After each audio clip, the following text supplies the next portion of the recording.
Okay, it is Friday though, which means we're doing reading again. We've finished 20,020, and I said I still wanted to look at some other John Boyce videos or stories. So let me find. So it's gonna be kind of almost a reaction stream. 17,776 was first. I did read that like a year ago. That's the one before 20,020. And last week, or the week before, because last week was Christmas. Yeah, week before, we finished the second part, which was really good.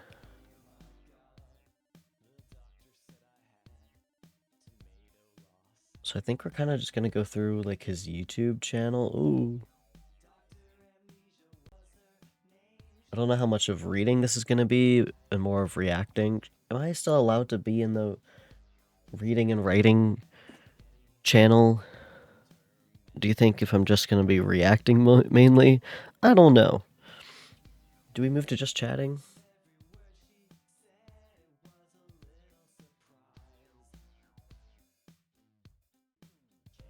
Oh yeah, I'm seeing this here. Pretty good episode 14.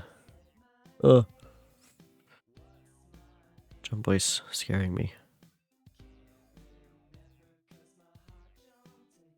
Okay, he's got a lot of... We might be doing this for a while.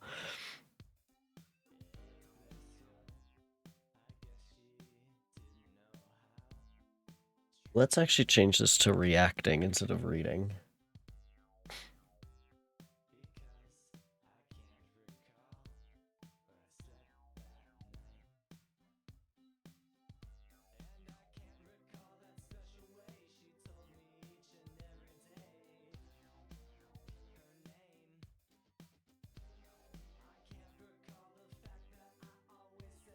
Yeah, that would be a good place to start.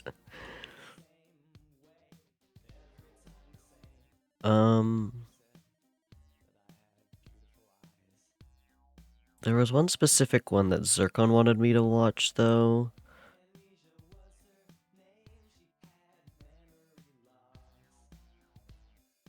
Oh, these are like recent, too.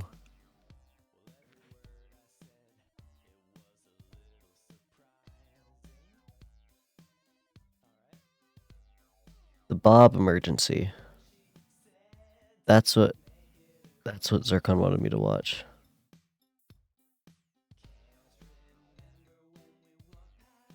That everyone watched while they were over here at Christmas without me.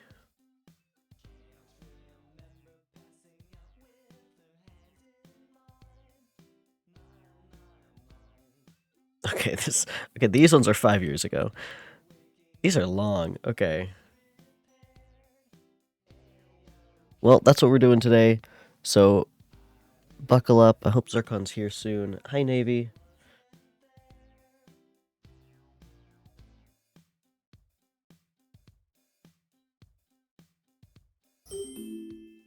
Also, hi. Thanks for the follow, dude.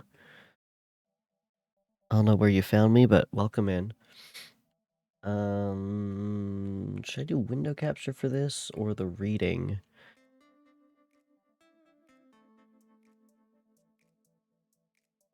Should we go here again? Oh, I'm in the wrong thing. You don't need to see that.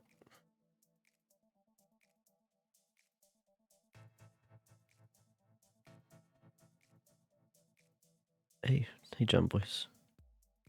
Is this good, or do you want this to be more full screen? That's really good. I'm so glad.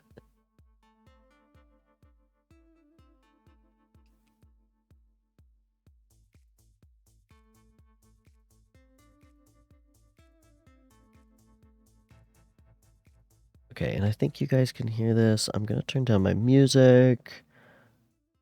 Because it's a video, I think there is audio anyways. And There, now you guys can hear it, I think.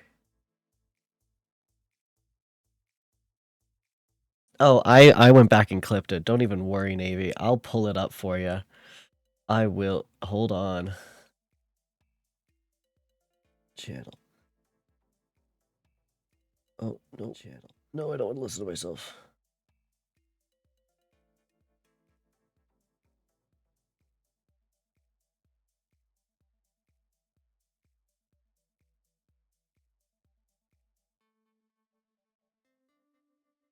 Hey, Zircon. Gotta go shopping? Oh, I did my shopping already today. Please. Oh my god! Let's go! Fucking buzzer beater! Okay, exit so we can see the 100% and then we Hold on. Oh my god. Thank you, stream. Goodbye. Okay, Thank you, we stream. did it. That's 100%. You'd like a 10-minute years in a stream's time. Well, tough shit, Navy. We're done! Stupid ass fabric. Okay, exit the game. Oh my god. Oh my god. Oh my god. We're almost there. We're almost there. Come on. That has to be 100. No! Good night! Good night, everyone! See you next year. Really good, really good. You will get your 10-minute stream because I found out we are missing 5 specific fabrics. For anyone that doesn't know, we were trying out 100% Kirby's Epic Yarn, and we had a hard deadline because we had a bus to catch. We did catch that bus. I was racing down the road a little bit, and we made it right as the bus also pulled in. Like, just on time as well. Crazy. But we are missing 5 fabrics. That is all we're missing. We have 175 out of 180. And the only way to get those 5 is your neighbors just kind of randomly show up at your house after you complete a level and give you a fabric. It's not even like something we haven't completed. It's just like we haven't gone back to our own house to talk to our neighbors enough, and they need to just randomly give us fabric. So that's the story.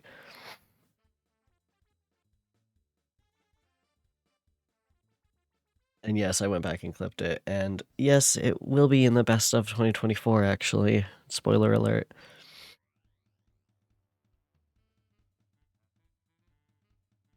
But today we're gonna watch The Bob Emergency, a study of athletes named Bob, Part 1. Which everyone watched. I don't remember where I was. I think I was just in my room. Watched on my TV in the living room while everyone was over for Christmas the day before.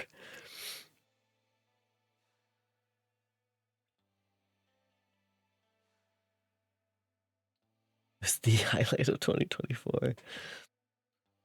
I have been, even like right before stream, I've been working on my 2024 video as well. It's coming along actually pretty well. But it will be about 50 minutes long because I have a lot of clips from this year. So I hope you guys are ready for that. I guess let's watch The Bob Emergency. I'm about to show you the worst baseball card ever made. Some of you already know which card this is going to be. And if you've never seen it before, take it in.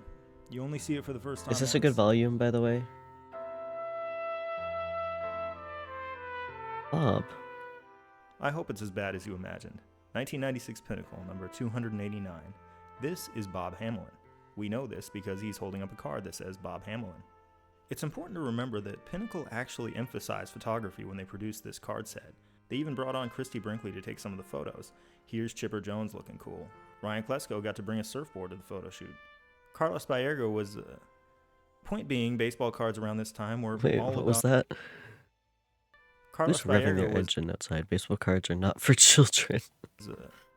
Point being, baseball cards around this time were all about attitude. So, what happened, Bob? How they came to choose this particular photo, no one can really agree. But it wasn't just this one. In seemingly every one of his baseball cards, Bob Hamelin absolutely refused to be cool, no matter how hard the card companies tried. They embossed his card with foil. Didn't work. They made a shiny special edition card. It had no effect.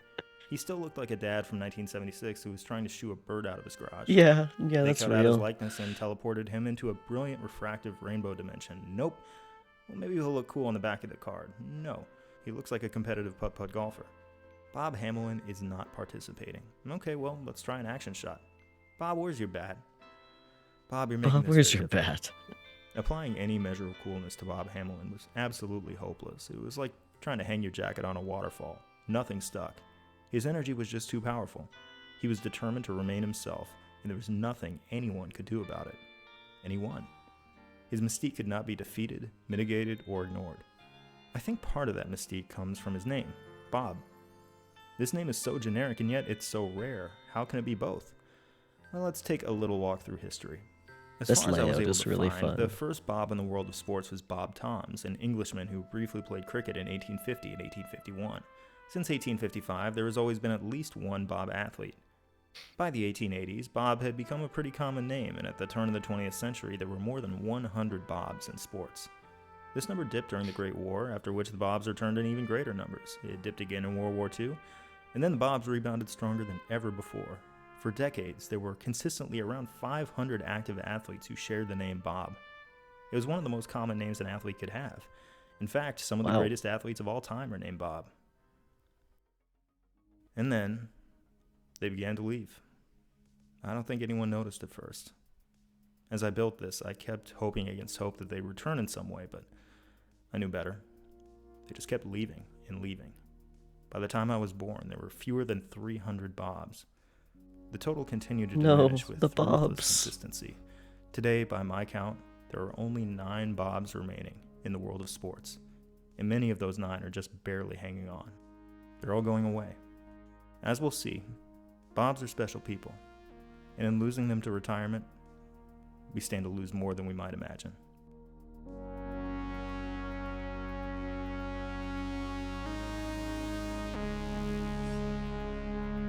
Okay, I'm pausing this briefly. What if I play Minecraft during this? I don't think there's a lot that I need to be reading, at least so far. But I might just load up the fishing minigame in the background. Because Zircon and I played that like 2 hours last night. Subway Surfers. We're Subway Surfering. We're Subway Surfering this. Yeah, sorry, gang.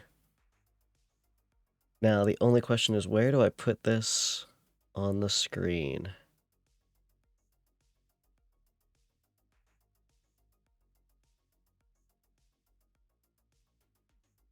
Should it replace the fire?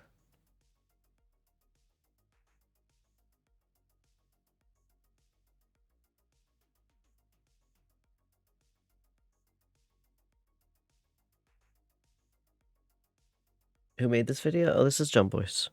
But his channel is called like Secret Base. And this is him talking.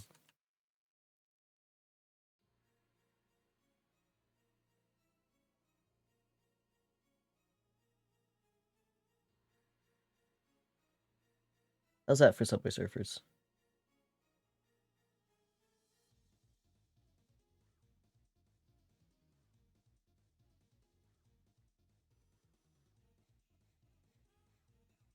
Okay, actually, I need to move this now to my other monitor.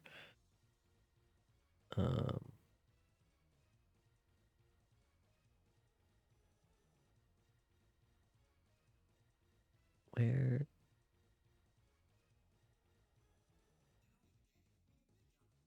Where's full screen? I can't remember.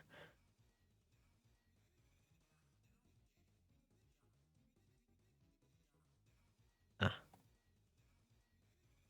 Tiny Minecraft.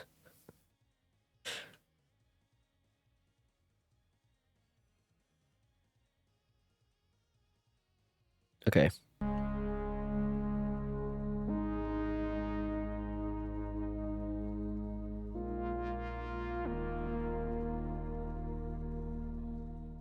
The explanation for this is an obvious one. It's not a sports issue.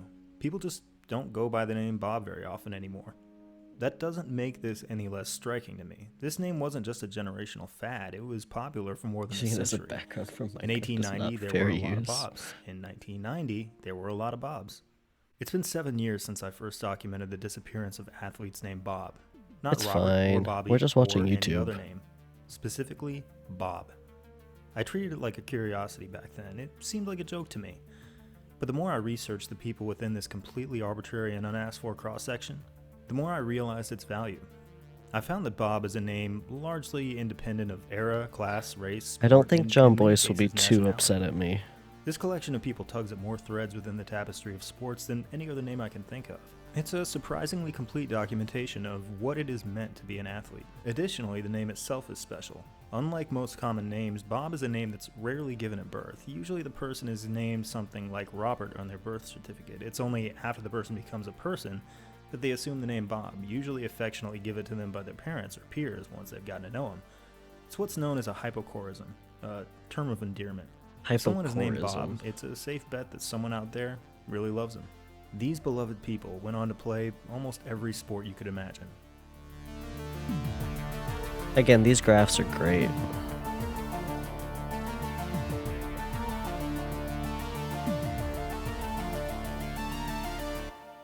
After scouring dozens of databases, I was able to find 11,612 athletes who went primarily by the name Bob. This total includes 5,223 boxers, 1,599 from college basketball, 1,239 from college football, 911 from minor league baseball, Minors. 147 from the NFL, 377 from the Canadian Football League, 339 from Major League Baseball, 295 from auto racing, 213 Olympians, 212 Aussie Rules footballers, 168 soccer players, 136 from the NHL, 128 rugby players, 89 from the NBA, 61 mixed martial artists, 61 cricketers, 34 PGA golfers, 30 tennis players, 22 from Negro League Baseball, 16 pro wrestlers, 9 cyclists, and 3 X Games competitors. This chart shows us a few interesting trends. For instance, that the Is Eastern X Hemisphere Games- saw the Bob exodus coming before we in the States did. For the NFL, the most exclusively American I don't know of what that sports is. leagues, the Bob heyday arrived in the 1970s and early 80s. By that time, Bobs had almost That's like completely extreme disappeared sports. from Aussie rules Yeah, football. like the Like the NFL, Australia had can't enjoyed remember. a consistent presence of Bobs for decades upon decades before they disappeared into the horizon. It's just that the Aussie Bob era ended in the 1980s, whereas NFL Bobs left about 25 years later. We're about to take a look at who I Okay. consider to be the most noteworthy Bobs in the history of sports. There's a certain moment in this history that stands apart as the pinnacle of Bob achievement, and I want to take an express train to that point. But some of those in the early days are just too important to ignore. Dun-dun. This is boxer Bob Fitzsimmons, still regarded today as one of the best strikers of all time. In this era, middleweights were limited to 160 pounds, light heavyweights to 175, and heavyweights above that. Bob won the world championships in all 3 classes, despite weighing only about 155 pounds throughout his whole career. It seems crazy to challenge for the heavier belts without bulking up, but Bob never bothered. He relied instead on his trademark solar plexus punch. This wasn't just a What? straight-ahead punch to the solar plexus, it was an uppercut, placed as though Bob was trying to punch around his opponent's ribcage and upwards into his chest cavity. Please, no, just knock me out instead. Bob applied this punch during what was arguably his most famous fight in 1896 against Tom Sharkey. There Oof. are differing accounts of what exactly happened here, but it seems as though Sharkey took one to the solar plexus, faked like he'd suffered an illegal strike to the groin, and fell down. The ref then disqualified Bob and gave Sharkey the win. Immediately, the press accused referee Wyatt Earp of being Yes, on the the take. dreaded I'm gonna Yeah. wind you. That Wyatt Earp, the I famous feel like one. I'd be Earp, by worried the about way, like was my arrested organs afterwards getting because he tried to pierced by my officiate the fight in the ribs. ring while packing heat. Everything was a mess back then. Anyway, the man seen here with Fitzsimmons is another Bob, his frequent sparring partner, Bob Armstrong. Bob won the World-Colored Heavyweight Championship, which he had to settle for because at the time, black boxers were prohibited from challenging white boxers for the so-called World Heavyweight title.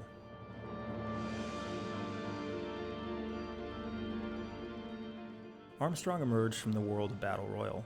Modern cultural Battle artifacts Royale. such as the WWE Royal Rumble, the film Battle Royale, and the game Fortnite all trace their Fortnite. roots directly through this racist and exploitative promotion, in which up to 10 men were sent into a ring designed for 2 men and expected to fight until one was left standing.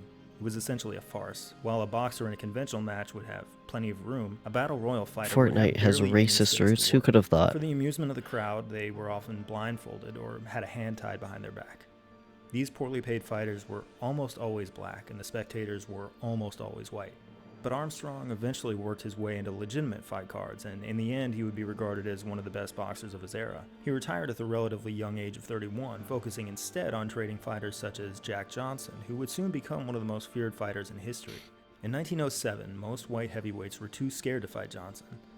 But there was one white boxer who refused to cower behind the color barrier. Our buddy Bob Fitzsimmons. Our buddy Bob Fitzsimmons. Everyone knows him, everyone loves him. Bob was much older now, a 43-year-old man taking on a legendary 29-year-old in his prime. On top of this, Johnson was 205 pounds while Bob still weighed in at his usual 155. The fight was nearly canceled when Bob stepped into the ring with a broken arm, which he'd sustained while training. But for reasons known only to him and God, he begged the crowd, insisting that he still wanted to take on Johnson. Fight watchers said there was absolutely no chance of Bob winning this fight, and they were absolutely right. Sure, a dead one? There were hardly any blows landed in the match. Stopped in Bob second was round by unable to Jack strike, and Johnson Jansen. just didn't want to, seemingly because he felt bad about it. In the second round, Bob collided with Johnson, hit the mat, and didn't get back up. Bob Fitzsimmons was a hopelessly outmatched old man with a broken arm who gave everything he had left, which, after decades in the ring, was nothing at all. Yikes. Bob Fitzsimmons and Bob Armstrong were legends in their time, but there were thousands more who got clobbered in total obscurity. As you can see here, boxing accounted for the vast majority of Bobs until the late 1940s when sports like minor league baseball and college basketball arrived to pick up the slack. So many of these Bobs were average guys who stepped in a ring once or twice and never fought again. But as long as we're here, I thought it might be nice to recognize the most obscure Bob I found. A Bob who, were it not for you and I, might never be dwelled upon by a human being ever again. Bob Cyclone? Florida's own Bob Cyclone, also regarded as Bob Cicalone and Bob Ciacalone, began his boxing career in February of 1952. He lost on points to a boxer named John Chaney, rematched him a couple weeks later, and lost on points again. Bob returned in May to face Johnny Guevara and suffered a knockout. Just 2 days later, he gets another match against Guevara and gets dropped again. He eats another knockout punch less than a month later, and shortly thereafter, he steps back in the ring against Johnny Ketches, a local police officer.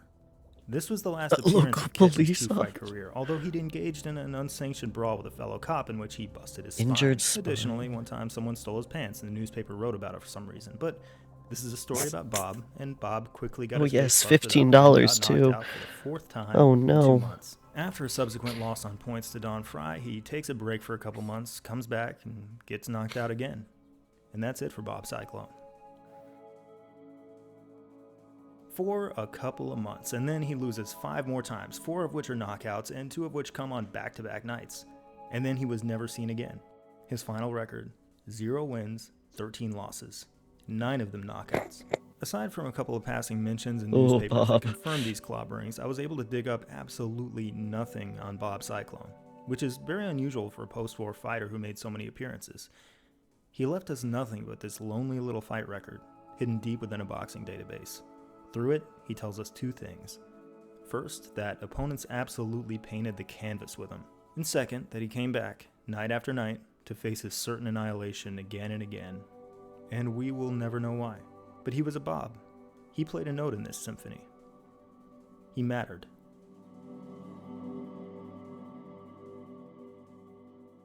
As we enter the 1940s, we see a lot more Bobs in the record books, thanks This in part does to feel all like- Bobs entering college basketball. This feels Now, like something remember, I you would only watch in charted the class. Bobs I could find. I suspect I'm missing some from the 20s and 30s, documentation of which is a lot tougher to come by. But at large, this Bob boom is absolutely real, as evidenced by the sudden spike in baseball players. There were enough Bobs, in fact, for 2 Hall of Fame pitchers named Bob to pitch on the same team at the same time.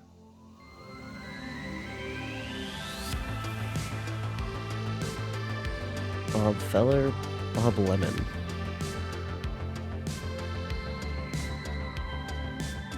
Maybe I can finally First, talk to Bob my Feller, grandpa after I whose watch this. generational talent was so apparent that he He's a was rushed sports guy. directly to Major League Baseball at age 17 without playing a single game in the minor leagues. To this day, he's only the third player since the turn of the 20th century to pitch a complete game as a legal minor.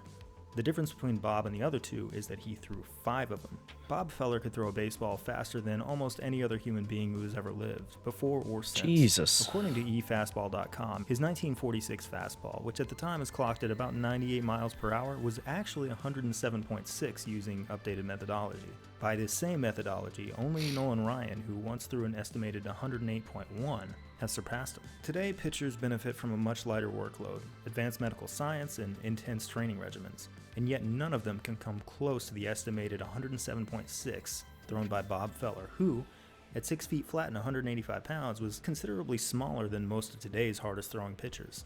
It's so startling. Is there a video of that this? You would be right to question the accuracy of this estimate. I can Is this a count with video? 2 things. First, the estimate is derived from a measurement taken with a chronograph, which is actually claimed to be more accurate than modern radar guns, which we only use now because they're more practical. And second, like any good scientist, they also used an alternate method to measure the speed of his fastball. You're about to see what this method is. Any guesses? What do you think it is? Throwing a baseball? Was it that? Yep. They raced Bob Feller's fastball with a motorcycle, which was both the best and stupidest idea they could have possibly had. Bob has 3 huge disadvantages here. Is he wearing a First, he's suit and throwing into a tie? shirt and a necktie. That's what I'm saying. Second, he isn't throwing from a mound like he's used to doing. Third, this helpful police officer ripping asphalt at 86 miles per hour actually gets a head start on Feller, who was expected to time his release perfectly with the passing of the motorcycle. And despite all that, Feller's fastball still clearly wins this race. What did we learn? Absolutely nothing. Less than nothing. That's just the way I like it. We learned that ball was going pretty fast. So, The origins of Bob Feller and Bob Lemon couldn't have been any more different.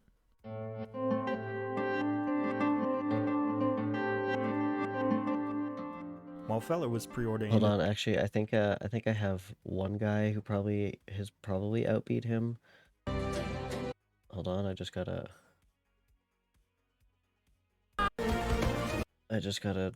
find it. Pretty sure this guy probably outbeats him. I'll go fast. Policeman cheated. The most fearsome southpaw in Green Hills, also Sonic. Okay, focus, Sonic. If you win this game, you'll be the most beloved kid in Green Hills. Hit it to the guy in left. He's a real space case. Ugh, I can't with that guy. Hey, about a Sonic, a swing about a Sonic. Like, that's a pretty fast ball. I think. I got it. I don't got. Anyway. As the next great pitcher at age 17 and allowed to skip the minors entirely, Bob Lemon was a third baseman who languished in the minors for years. He'd been with the Cleveland organization since 1937, but only made it to the majors for 2 brief stints. By the end of 1942, he had just 1 hit in 9 career at-bats. And then, like Bob Feller, Bob Lemon went off to war. Feller, a nationwide celebrity, got plenty of photos taken of him. Lemon, some guy, did not. When Lemon returned 4 years later, he was finally given a more permanent roster spot. And he Yeah, was actually, I forgot that with his Sonic pro actually baseball didn't hit career it that nearly a fast. decade old, he still just He could ran not really hit. fast, As of though. May 9th, 1946, You know, his that's kind of career his Major thing. League batting average was 153. For context, the batting average of But the if you average take the same thing that they did with the policeman, you could see that Sonic was racing the ball, and Sonic goes pretty fast, so that ball was probably going pretty fast. But the hit, yeah, I don't know. He runs fast. 259. His Maybe hitting he's was just not a abysmal, good hitter. but he was 25 years old at this point. So how could this guy possibly end up in the Hall of Fame? Well, something entirely unexpected happened. A couple of opposing players, specifically the Yankees' Bill Dickey and Boston's Johnny Pesky, approached Bob's manager, Lou Boudreau. They'd played some baseball with Bob during their years in the Navy, and turns out he tried pitching a few times. They were so impressed with what they saw out of him that they thought Bob should pitch instead. Let's back up and review the entirety of Lemon's pitching experience at this point. He'd pitched a few times at the high school level, but almost always played shortstop. He'd made exactly 2 emergency relief appearances in the minors, the last of which was kind of a disaster in which he walked 3 men. And on naval bases, he pitched a few times, but the talent level was probably pretty uneven. Some genuinely good players and some regular guys. And they think this guy should pitch in the majors. I've already spoiled the ending. Bob ends up in the Hall of Fame, so let's compare him with other Hall of Famers. This is every starting pitcher in the Hall of Fame, arranged by how many professional innings as a pitcher they had under the belt prior to age 25. Kid Nichols. Most of these guys were already logging innings and getting valuable experience by the time they were 18 or 19. Now, Eddie Plank, who never played in the minors or the majors until he was 25, is a notable exception, but he did spend years pitching in college. The rest of these great pitchers spent hundreds and hundreds of innings improving their craft in their early years. Most pitched well over 1,000. Bob Lemon, of course, had 2. So little experience that it's barely visible on this chart. It wasn't all that weird for Boudreau to try out Bob as a pitcher, but what's really weird is that he didn't even send him down to the minors to learn how to pitch. He immediately sent Bob out there to figure it out on a major league level. Let's dwell on that for another minute. Bob Lemon was learning how to pitch while being a pitcher in Major League Baseball. This is like entering the Tour de France because you want to learn how to ride a bike. But he was awesome. What if you're just that good at it, okay?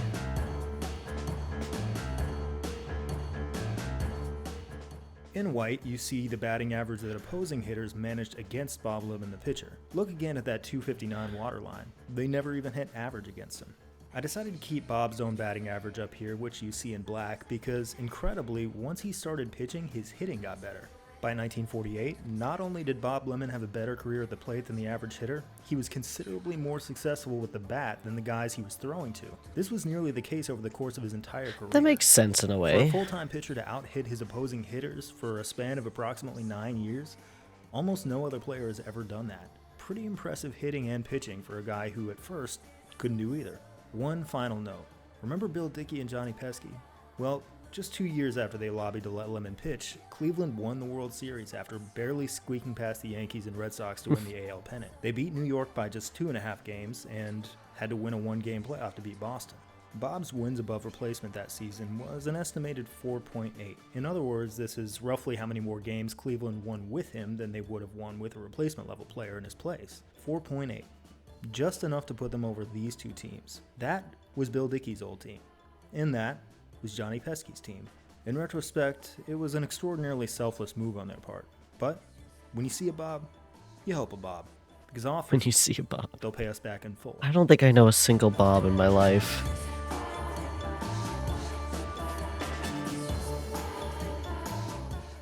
Basketball might be the greatest sport in existence, but it wasn't always that way. Unlike baseball, which has remained mostly the same in appearance since the 1940s, basketball is a total reinvention of what it used to be. Let's revisit a play from a 1930s high school basketball game. I watched it, but I'm not going to show you the video because looking directly at it is very bad for you.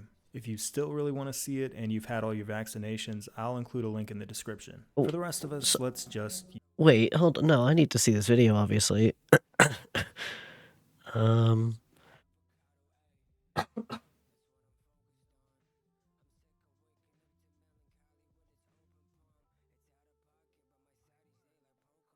Oh, it's an hour long. Oh, Jesus. Surely it's this most replayed moment.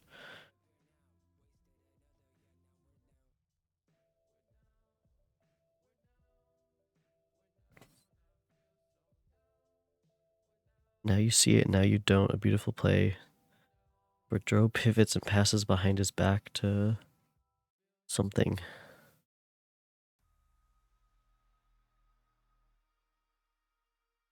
Oh, I see. That is actually really cool. We're gonna full screen this. We're gonna go back and we're gonna watch that again. Except I went too far.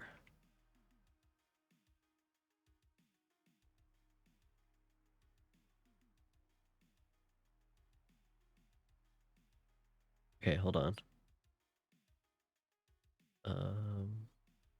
1.5 faster or slower? It's faster.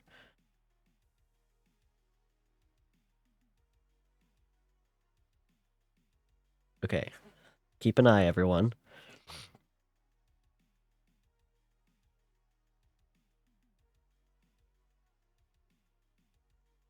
So this guy here has the ball. Oh, you can't see my mouse. Passes behind it to the guy who shoots it and scores. Did you catch that?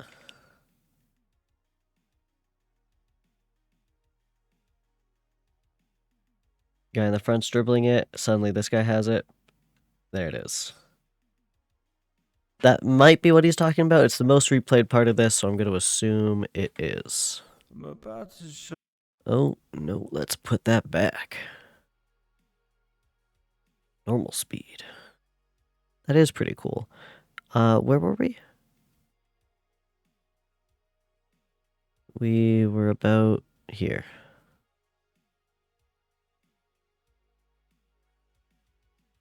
Oh, no, wait, it's at the 6:38 mark. That's not what he was talking about, but that is cool. It's this part.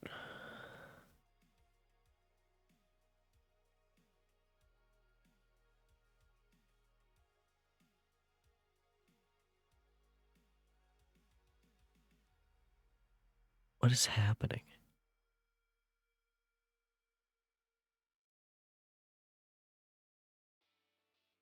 Eludes opponent by stop and pivot. I like these little cards.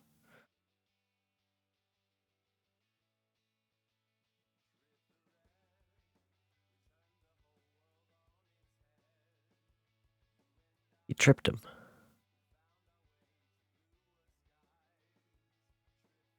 I don't understand what's happening. Let's listen. What happens, John? Tell me.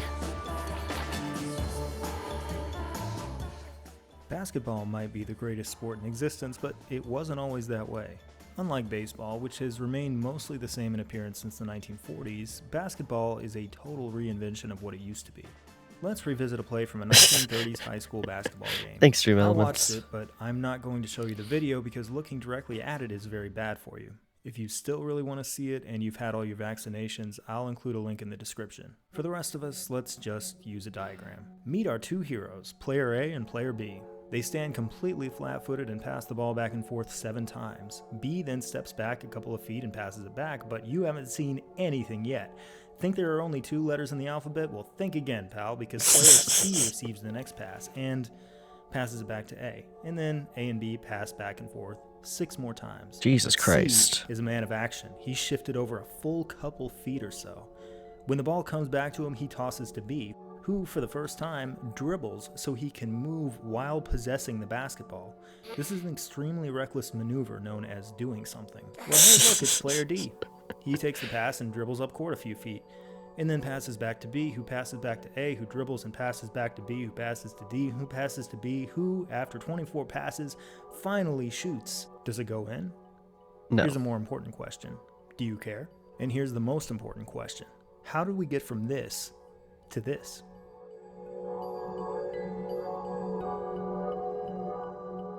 About 60 years later, Allen Iverson stared down the exact same problem they did and immediately chopped it down like it was nothing. He was one of the greatest inventors in basketball history, but no one man can transform something so awful into something so great all by himself. It took decades upon decades of tireless effort from countless inventive people. And one of the most important inventors in the early days was Bob Cousy. Bob excelled at the fast break. He would push his Celtics to score before the opposing defense could even get set. Here, rather than dribbling up court, he chucks it all the way down the floor to a waiting teammate. But often, Bob didn't pass to his teammates, he passed to where he knew they were going to be. His Hall of Fame teammate, Bill Russell, isn't here yet, but Bob puts it in the mail and Bill is there to pick it up. Bob loved to show off. Yeah, I'm Often so he would use his lost. flash to actually accomplish something, like this no-look pass to Sam Jones. In this position, Bob stands between Sam and the defenders, giving Sam an open look. And sometimes it accomplished nothing, like when he goes behind his back here. But it was fun. If 1950s Bob Cousy took a time machine to play in today's NBA, he wouldn't stand a chance, which is actually a credit to him. Basketball is the beautiful game it is today because of people like Bob, who took this wretched sport and Did he dragged it invent kicking and moving just screaming really into the light, fast one and inch at doing a time. something? Now, Bob's NBA career came and went well before I was born, but he did perform one considerable feat in my time. In the 1994 film Blue Chips, Cousy played a director of an athletic program, and in one scene he shoots free throws while he talks to his coach, played by Nick Nolte.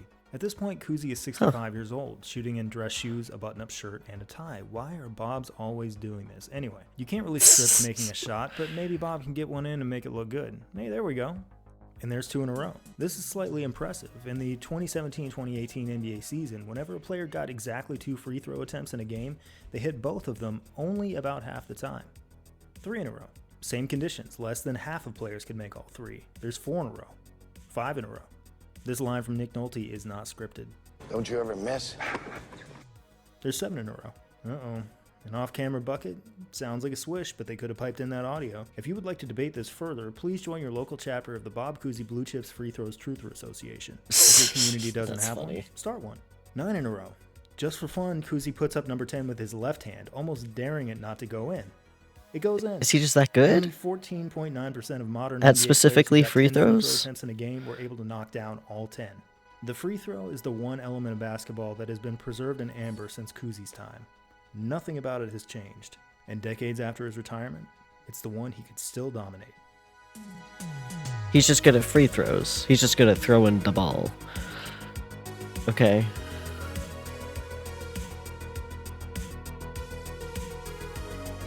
So the player A and B just have a hard time with throwing, and so they have to pass 17 By the times? 1960s, Bobs were everywhere in sports. Even when trends had shifted, they just kept on showing up.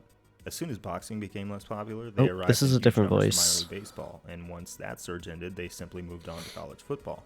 For decades and decades, across several generations, the Bobs had Yeah, always he been has to there. be standing. But Yeah. one year stands alone as the year of Bob. I mean, usually that does help in basketball if you're standing upright. There were 525 Bobs playing sports in 1968, and though there weren't quite as many as there had been 20 years prior, it was in 68 that we saw 2 of the most extraordinary athletic feats accomplished by anyone, by any name, at any point in history. And both were accomplished by men named Bob. Oh, what's it gonna be? Any guesses? I don't know anything that happened in 1968.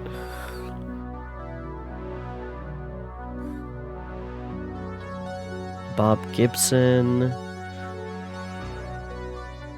Who's Bayman? We could spend hours talking about Bob Gibson, a man who, by all rights, never should have made it here. He did, because at every turn, he demanded it.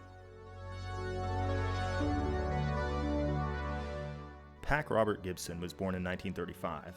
Unlike most, he chose the hypercharism Bob himself by taking his middle name and shortening it.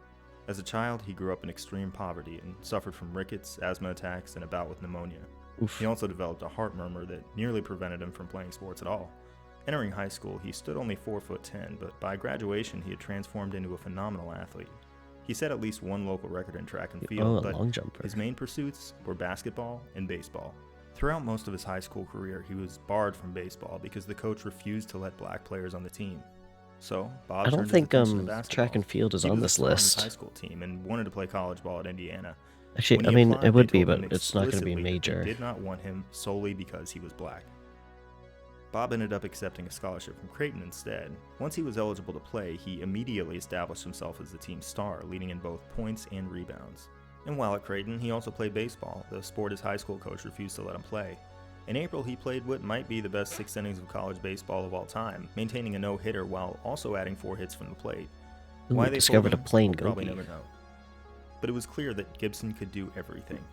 Baseball Olympians scouts would wanted be him, so did the different. Lakers, and so did the Harlem But it would Globetrotters. be. Bob didn't want to have to choose between baseball and basketball, so at first, he didn't. Just a few years prior, he was an impoverished, undersized kid whose health prevented him from playing sports at all. Now he was going to play for the Globetrotters and pitch in the Oof, St. Louis well. Cardinals minor league system at the same time. After a few months with the Globetrotters, Bob got sick of all the traveling and clowning around, so he focused on baseball, ending one of the most unlikely 2-sport careers ever. That is impressive. It's impressive. It's Bob also Gibson probably a finished fair his amount of rookie money, season in right? St. Louis with an earned run average of 3.33, Which is solid. which is to say he gave up an average of 3 1/3 earned runs every 9 innings. That made him better than most. The next season, he hit a brick wall. More than a decade after Jackie Robinson broke the color barrier, a sort of quiet discrimination still permeated baseball. The pitcher, like the quarterback, was a marquee position reserved for a white player. Of the 153 pitchers to start a game in 1960, only 10 were black.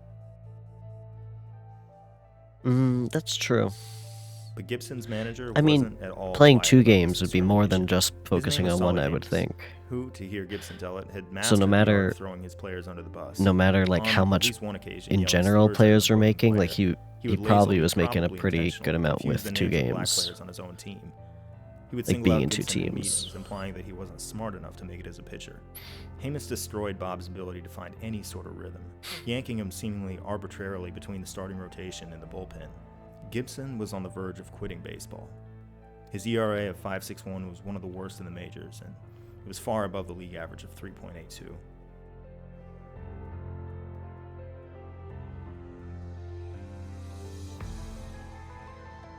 But midway through the next season, Hamas was fired and replaced by new manager Johnny Keane, who actually respected Gibson as a player and as a person. His entire that's life, good. through ill health, poverty, and discrimination, the forces of man of nature had done everything they could to stop Bob Gibson from getting to this point. They failed, and now he was here, and he seemed hell-bent on throwing it all right back. Yeah, it's always kind of helpful when your manager is nice and cares about you and as a person. On paper, he was terrific. His ERA stood among the best year in and year out. He helped lead the Cardinals to 2 World Series championships and was voted an All-Star on a regular basis. But he was most famous as an intimidator. It's not really about the number of batters he hit. A lot of batters, sure, but nowhere even close to a record number. It was that if Bob hit you with a pitch, it was almost certainly on purpose. He seemed to regard the strike zone as his territory, and if you as a batter crowded in on it or otherwise challenged his sovereignty, he would scramble the jets. Or he'd hit you for pettier reasons. Maybe, as Hank Aaron famously said, he'd hit you because you showboated against him or foolishly tried to say hello to him. What a lot of us tend to miss, I think. Don't dig in against Bob Gibson. He'll knock you down. Don't stare at him. Don't smile at him. Don't talk to him. He doesn't like it.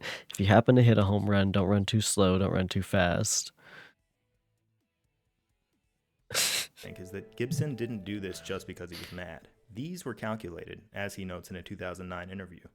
If there's a guy that does not like to be knocked down, and I know he doesn't like to be knocked down, I'll knock him down. For him, intimidation Sure. wasn't an expression of anger, but a useful instrument. Gibson's teammates loved him. To this day, Sounds other like a players skill talk about how issue. much they love him. In interviews, he's a funny guy. I once saw Don Newcomb pitch both ends of a doubleheader at Ebbets Field. Did you ever do that? No, that's dumb. But he was happy to be perceived as vindictive and psychotic to his opponents and collect the advantage that gave him. His delivery didn't hurt either. On the mound, he looked unlike any other pitcher I've ever seen. Yeah, It's that's as a though he threw the ball with stance. such intensity that his own body got taken along for the ride. They captured his iconic follow-through in a sculpture outside Busch Stadium, and I can't help but look at it without thinking, why doesn't it fall over? Why didn't he fall over? It took its toll. In one of his Honestly, to books, do that Gibson sculpture explains was that he'd probably drag really his toe fun against the ground each and really time, challenging. His foot would be bloody by the end of the game. He did this in part to manipulate the dirt on the mound and make life slightly tougher for the opposing pitcher. So here was a man who was endlessly crafty and calculating, possessed the athletic ability that made him both a Harlem Globetrotter and a World Series champion, and was as relentlessly determined as anyone else to play the game. Without question, he remains one of America's all-time greatest athletes. In the middle of the 1967 season, Gibson took a Roberto Clemente line drive straight to his leg. It hurt, but he stayed in the game. He walked Ouch. a batter and forced a fly out from another, and then, while planting his right foot, his leg snapped in half. Ooh. But he returned to the mound less than 2 months later and was available to pitch in the World Series. Oh yeah, that statue This is not going every anywhere World Series probably. pitching performance within the integration era, a total of 1,245. Some pitchers finished the series with an ERA well above 10, but we'll keep the focus down here. Gibson finished the 67 series with an ERA of exactly 1 over 27 innings pitched. 3 complete games, in games 1, 4, and 7, the last of which won the Cardinals another World Series. In 2018, no pitcher finished 3 complete games across the entire regular season. Gibson did it in a span of 8 days. He'd done this before in the 64 series, and he'd do it again in the 68 series. There was no one like him. Who's that? Who's the dot to the right though? Who's that? This story is rich enough to fill a book, but all his achievements to this point would pale in comparison to what he was about to do.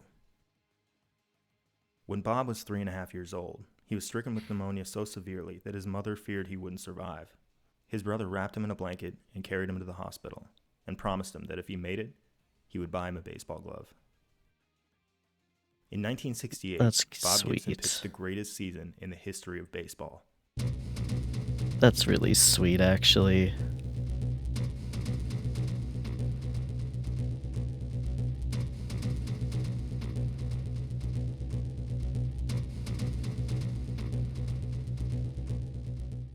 This is a plot of every season in which a pitcher finished with an ERA below 1.5. It happened a handful of times in the 1870s and 80s when organized ball was still in its infancy, and kind of often between 1900 I don't and exactly know what that 1920. number means, This but was known as sure. the dead ball era, a time in which pitchers dominated. They were allowed to throw spitballs, rub the baseball in mud to make it tougher to see, and scuff up the ball however they saw fit. These practices were made illegal, and in the 50 years or so to follow, no one threw below 1.50. And then Gibson did it by a huge margin, 1.12. And then no one ever did it again. Okay. Gibson's season was 1,161 batters long. In red, we see all the times a batter managed to drive in an earned run against Gibson, and in white, all the times they failed to drive in an earned run. He got off to a solid start, making it through his first 43 batters without an earned run. But it was a grueling campaign, Like especially by golf, today's of course. In this stretch, he The pitched 4 Mets. straight complete games, 2 of which went well into extra innings. Gibson's 1968 was the sort of campaign none of today's players will ever have to worry about because pitchers are used a lot differently now. In 2018, the league leader in complete games finished with 2. Gibson had 28. In 2 of his 34 starts, he was merely mortal, allowing 4 earned runs. The first was on August 4th, and the second came on September 11th. As you can see here, hitters batted in 3 runs against him, not 4, so where's the 4th? Well, in the top of the 5th, catcher We're still Tim on part Carver 1. failed to bring in Gibson's pitch. It gets away from him, and the Dodgers' Willie Davis runs in from third to score. It's scored as a pass ball. In other words, McCarver, not Gibson, is ruled at fault for this. By rule, this should not count as an earned run against Gibson. But it does, likely because the game's official scorer exercised Yeah, their I'm ability also to make lost. a judgment call. They overruled it and hit Gibson with the run. Maybe the scorer figured out that Davis would have scored from third anyway, but that's a really bold assumption considering the ball never made it out of the outfield for the rest of the inning. Granted, I didn't watch this game and the scorer did, but I don't get it. Whatever the case, if it weren't for the scorer playing what-if games, Gibson's ERA this season would be a slightly more impossible 1.09. Regardless, throughout the rest of the season, Gibson ranged from incredible to untouchable. In particular, he pieced together this wonder. By itself, baseball makes sense. Hit ball, run to the next spot. The numbers, like the math that goes behind the scenes of like stats, lose me. They lose me. Which ranged between June 2nd and July 12th, without a batter scoring a single earned run against him. This segment is what made this season possible, and it's what I refer to as the 261.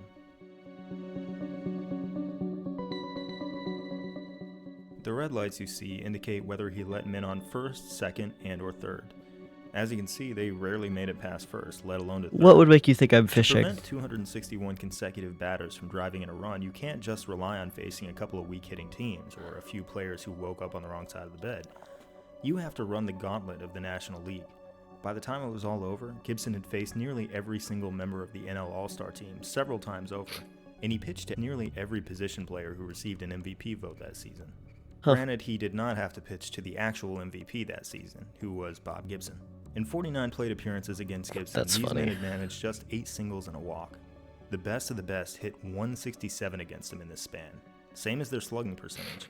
I don't The need on-base Subway percentage Surfers, was I have 184. Minecraft. From the batter's perspective, these numbers are absolutely miserable.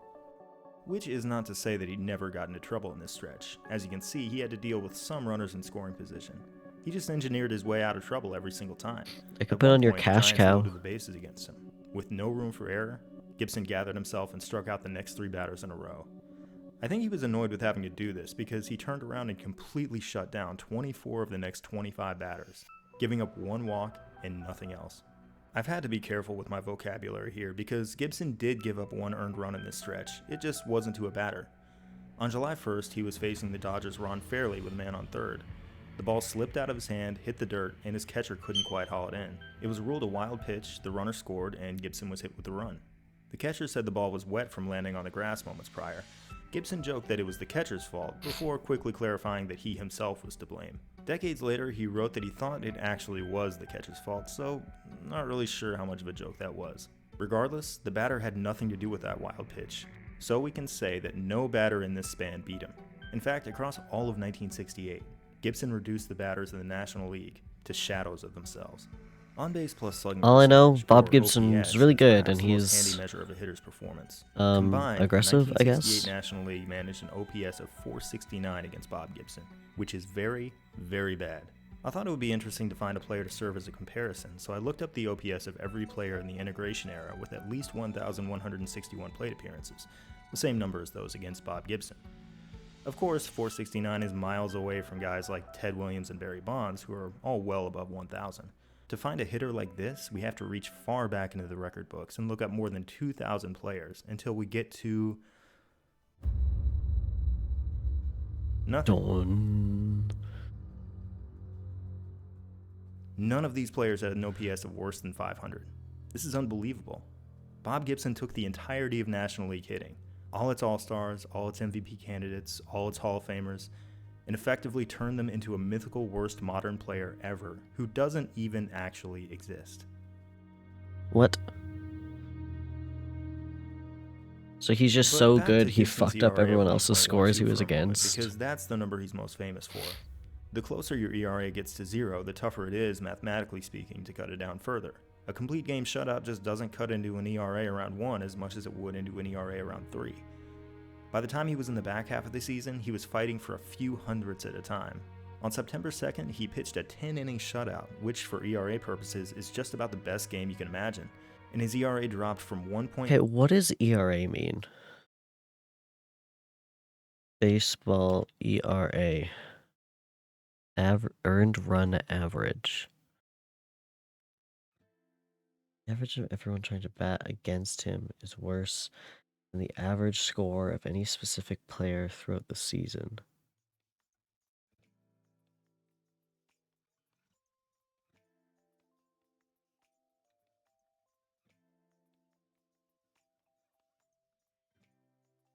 Okay. No, I think I'm comprehending that, Zircon. I don't have another way to put it though.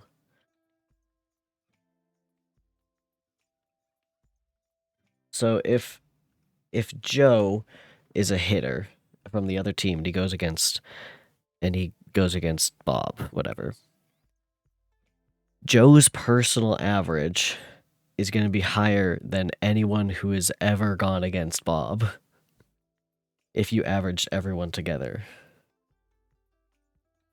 So he's just a really tough pitcher. Anyway, I still don't really know what earned run average means. The number of earned runs a pitcher allows per 9 innings.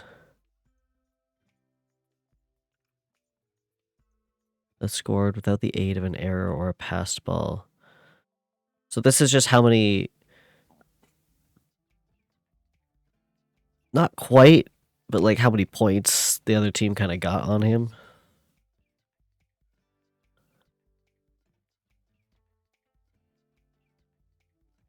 Per inning. And there's... what, 3 innings per game? If a pitcher exits a game with runners on base, any earned runs scored by those runners will count against him. 9. Okay.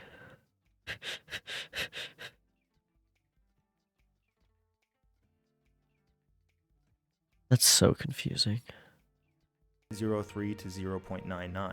There's 3 in Wii Sports. The last few That's starts why were I'm thinking unbelievably 3. tense as Gibson dialed just barely up and down, as though he was trying to open a safe.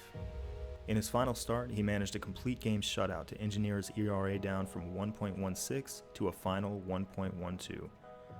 The difference seems microscopic, but you ever did that thing as a kid where you listen to music on your headphones and it's not loud enough and you keep turning it up and then realize the music's actually coming out of the speakers and you've woken up everyone in the house?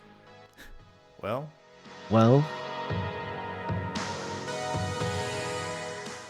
in this season, the National League's collective ERA was 2.99. Remove Gibson's contributions and it's 3.03. One man lowered the entire National League ERA by 4 ticks, all by himself. 1968 is known as the year Okay. of the pitcher. Hello, For Spring. reasons still debated We're learning today, sports. pitchers enjoyed an unusual amount of success in this season. 6 other guys got their ERA under 2, but taking into account both ERA and innings pitched, those guys weren't even in the same category. Gibson was the one who destroyed the pitcher-batter dynamic in Major League Baseball. It was all his fault, and Major League Baseball responded by changing the rules before the next season. They're often known as the Gibson rules. To this day, Gibson dislikes taking the credit. 2 changes I were might be made. fishing in First, the strike Minecraft. zone was altered, as it has been several times throughout history. Instead of ending at the top of the batter's shoulders, it only extended to the batter's armpits. Second, and more permanently, the height of the pitcher's mound was lowered by 1/3, which diminished the pitcher's leverage. Despite these changes, Gibson had another incredible season, finishing with an ERA of 2.18 that nearly led the league. Throughout his entire life, absolutely nothing and nobody on Earth could stop Bob Gibson. So they moved the Earth itself. And that didn't work either. They lowered the mound. Gibson's That's funny. 1968 was one of the most remarkable athletic achievements of all time. But around the same time, in the same year, another Bob was on his way towards something perhaps even more incredible. We'll visit him, and many other Bobs to come. Exactly, it's Subway Surfers time. It's also to give me enrichment, so I have something to do with my hands as I watch this. Because many people put on streams in the background, and I'm just kind of watching videos for this stream, so...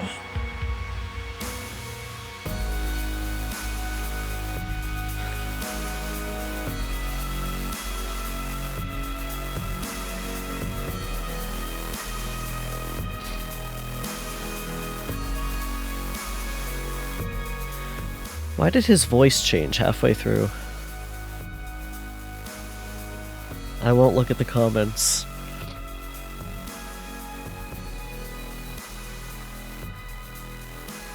Do you think the music is copyright free?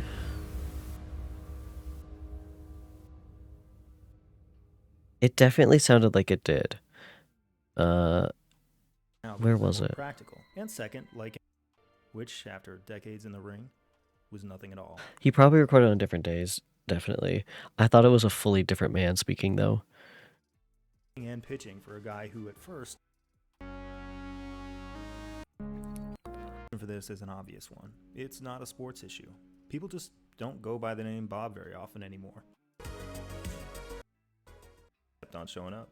As soon as boxing became less popular, they arrived in huge numbers to minor league baseball, and once that served, There's a difference, for sure. Anyway, part 2. in October of 1968, near the end of the greatest season a pitcher has ever had, Bob Gibson still had one miracle left in the bag.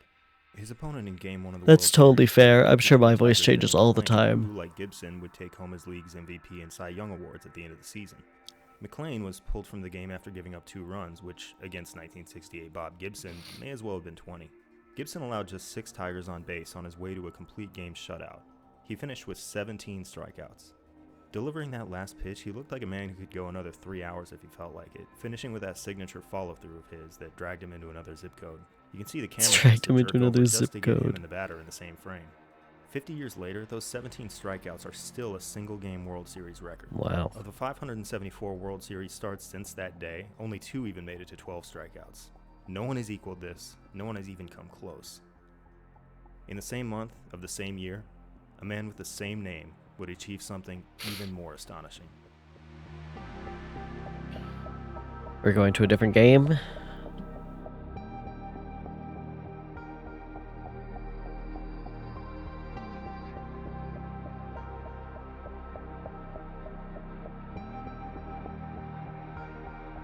Chart party feature.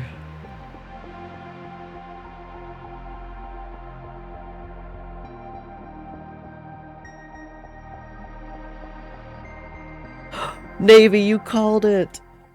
The long jump is one of humanity's most elementary exhibitions. You take a running start and then you jump as far as you can. It's also one of our oldest competitions. In 656 BC, an Olympian named Kionis of Sparta is thought to have jumped 7.05 meters, or 23 feet 1.5 inches.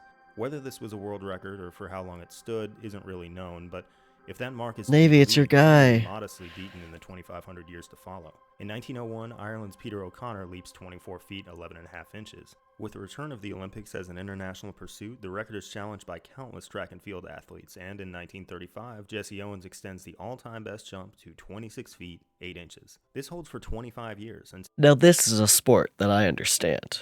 Jump long. until fellow American Olympian and gold medalist Ralph Boston adds 3.5 inches in 1960. What follows is a back and forth between Boston and Russia's Igor Tarovanesian, but the scale of their ambitions is getting smaller and smaller. They're dealing in fractions of inches at this point. In 1965, Boston beats his own mark by a patch of sand they may as well count in individual grains. If you stand far back enough to observe the entire jump, you have to squint to see the progression of the world record over the last 30 years. And it's important to note that thanks to the rise of the modern Olympics and college sports, track and field has absolutely exploded in popularity during this time. Many of the world's best athletes have dedicated themselves to the long jump at one point or another. And yet, collectively, this is the best humanity can do. What is the maximum distance that our anatomy allows us as human beings to jump? In the 1960s, it appears as though we've answered that question. Ooh, I got a stringfish. The boycott was among the most effective tools of the civil rights movement, utilized to challenge racist institutions and help accomplish hard-fought victories all across the United States.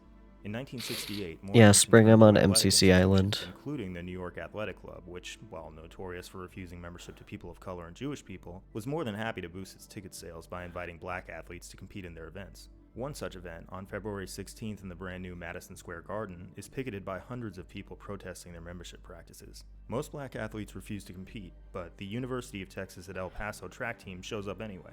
Their star long jump specialist, Bob Beamon, leaps 26 feet 3.5 inches. Nothing special by competitive standards, but more than enough to surpass No, I'm his just in the stand-up fishing competition. minigame. Beamon and his teammates had discussed whether to join the boycott, but ultimately doubted its effectiveness.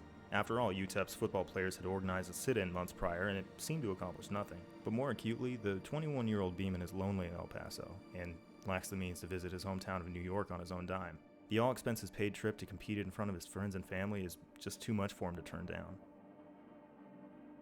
A week later in Oakland, Beamon jumps a much stronger 26 feet. Yeah, Etha was 11.5 here and I inches. missed it. Someone who is apparently angry about his appearance in New York emerges from the stands and tells him, "Something could happen to you this weekend."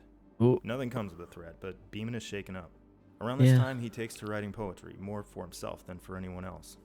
Beamon is one of the most Okay, well, we have to read his poetry. How many days of sadness must I spend to get hatred into gladness? And tell me how much sorrow must I spend to get a future for tomorrow? This must be a proud nation of crudeness. This world used to mean so very much. Why did you change my happiness to misery and heartbreak? How must I be lonely? Why can't you love me and want me until the end of time? promising track and field athletes in America, and he's on track to compete in the Mexico City Olympics later in the year. And he is in anguish over whether to throw it all away to protest the racism he experiences day in and day out. "How must I be lonely," he writes. "Why can't you love me and want me until the end of time?"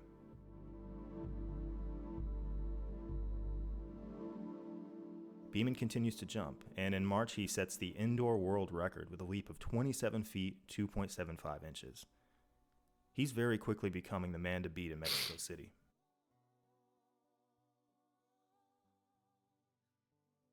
April 5th, 1968. Dr. For King. Bob Beamon and his teammates, things are immediately and completely different. Any prior conflict and indecision has now disappeared within a UTEP track team that is scheduled to compete at BYU, a school that teaches that black people are inferior as a matter of policy. In Yeah, protest, that's Beamon and BYU. 7 other members of the team refuse to make the trip. UTEP officials now have an opportunity to show solidarity with the athletes they're so proud of. Instead, they kick all protesting members off the team and revoke their scholarships, Oof. essentially kicking them out of school entirely. In a further act of reprisal, Beamon's wife is fired from her job. 5 months removed from the Olympic Games, Bob Beamon's track and field career is evaporating. Lacking the resources to travel all over the country, Beamon stays in Texas, jumping in track meets as an independent. In San Antonio 2 weeks later, he posts a stunning wind-assisted leap of 27 feet 4 inches.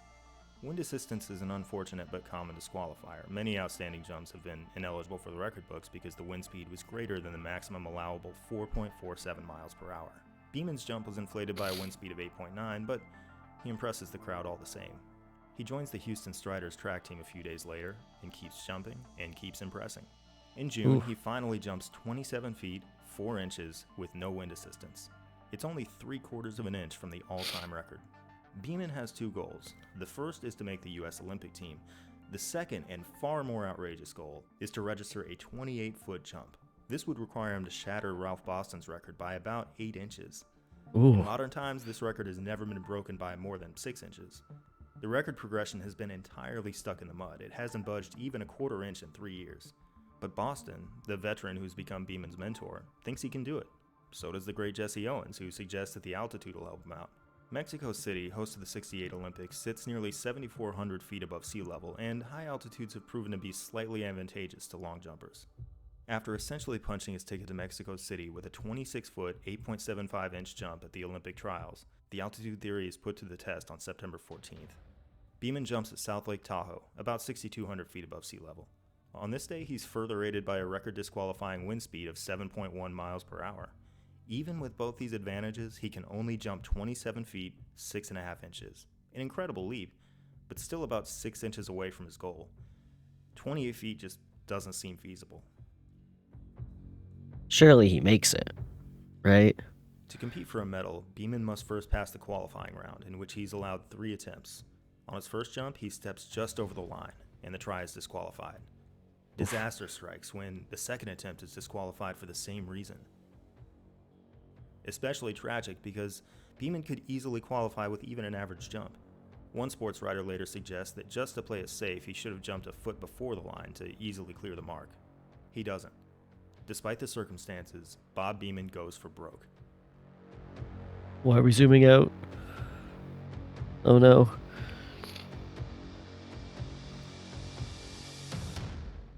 And this time, he avoids the foul.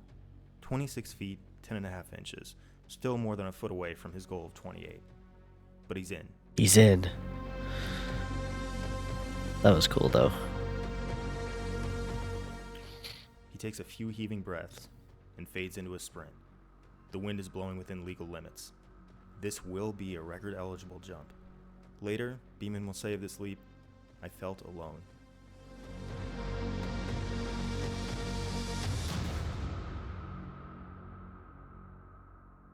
He hits the There he sand with goes. such violence that his momentum carries him out of the pit. It's a great jump. Even though it's early in the round, he's clearly a frontrunner for the gold. But did he hit 28 feet? As the officials perform the measurement, Beeman plays a series of guessing games and ultimately concedes that no, he probably didn't. He feels like he came close and ultimately settles on 27 feet, 10 inches as his best estimate. If true, this would not only virtually guarantee him a gold medal, it would shatter the world record by more than 5 inches. Given the tiny margins by which this record has been broken over the years, beating it by 5 1/4 would be monumental. Probably far enough to stand for years and years. The measurement is taking a while. Beeman watches as the judges take the unusual step of bringing out a tape measure. After 20 entire minutes, the distance is officially 20 announced, minutes? 8.90 meters. Like most Americans, he doesn't quite understand how far that is. When someone tells him the distance in feet and inches, he is no closer to understanding. I don't know what the conversion is. What? Where are we going?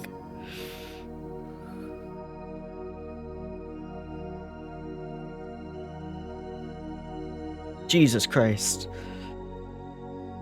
We should move it.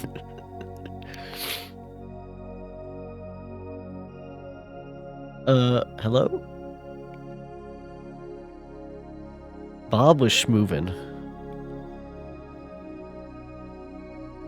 Jesus, oh my god.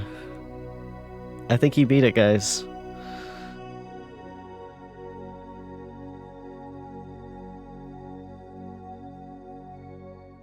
Beeman collapses to the ground.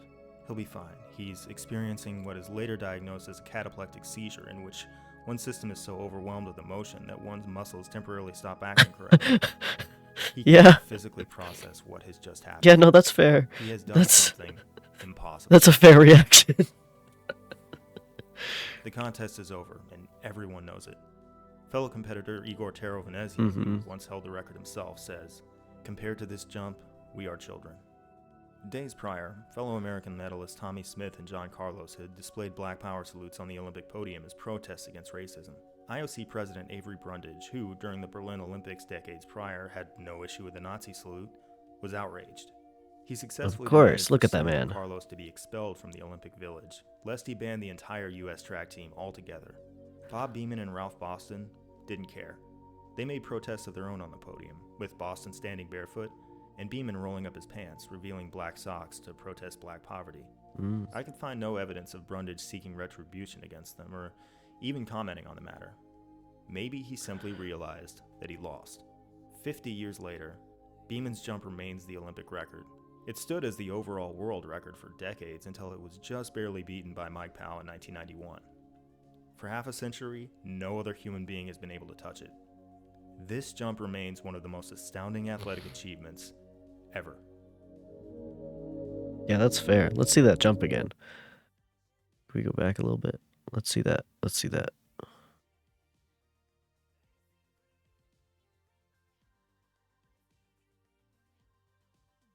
This. And fades into a sprint. The wind is blowing within legal limits. This will be a record-eligible jump.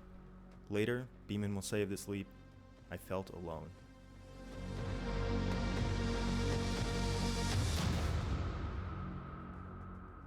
Crazy.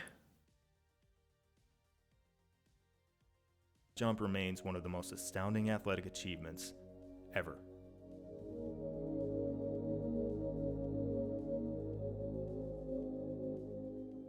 After this unforgettable year, athletes named Bob began to retire, and fewer showed up to play. The end was ahead. But there is always a party at the edge of the world. Even in this era, Bob's continued to alter the world of sports in ways large and small. Hell yeah. There was Bob Greasy, longtime Dolphins quarterback, winner of Super Bowls 7 and 8, and thrower of 6 touchdown passes in a single game. A 6-touchdown performance isn't all that rare in today's NFL, but it was almost unheard of in Greasy's era. It's even more special because Greasy did it while wearing glasses. Not athletic goggles, actual glasses. Why do Bobs so often look like they just got teleported from off the street? Regardless, Bob was a fashion innovator. That's really Bob's, good in glasses. fact, Those are innovate quite often. huge.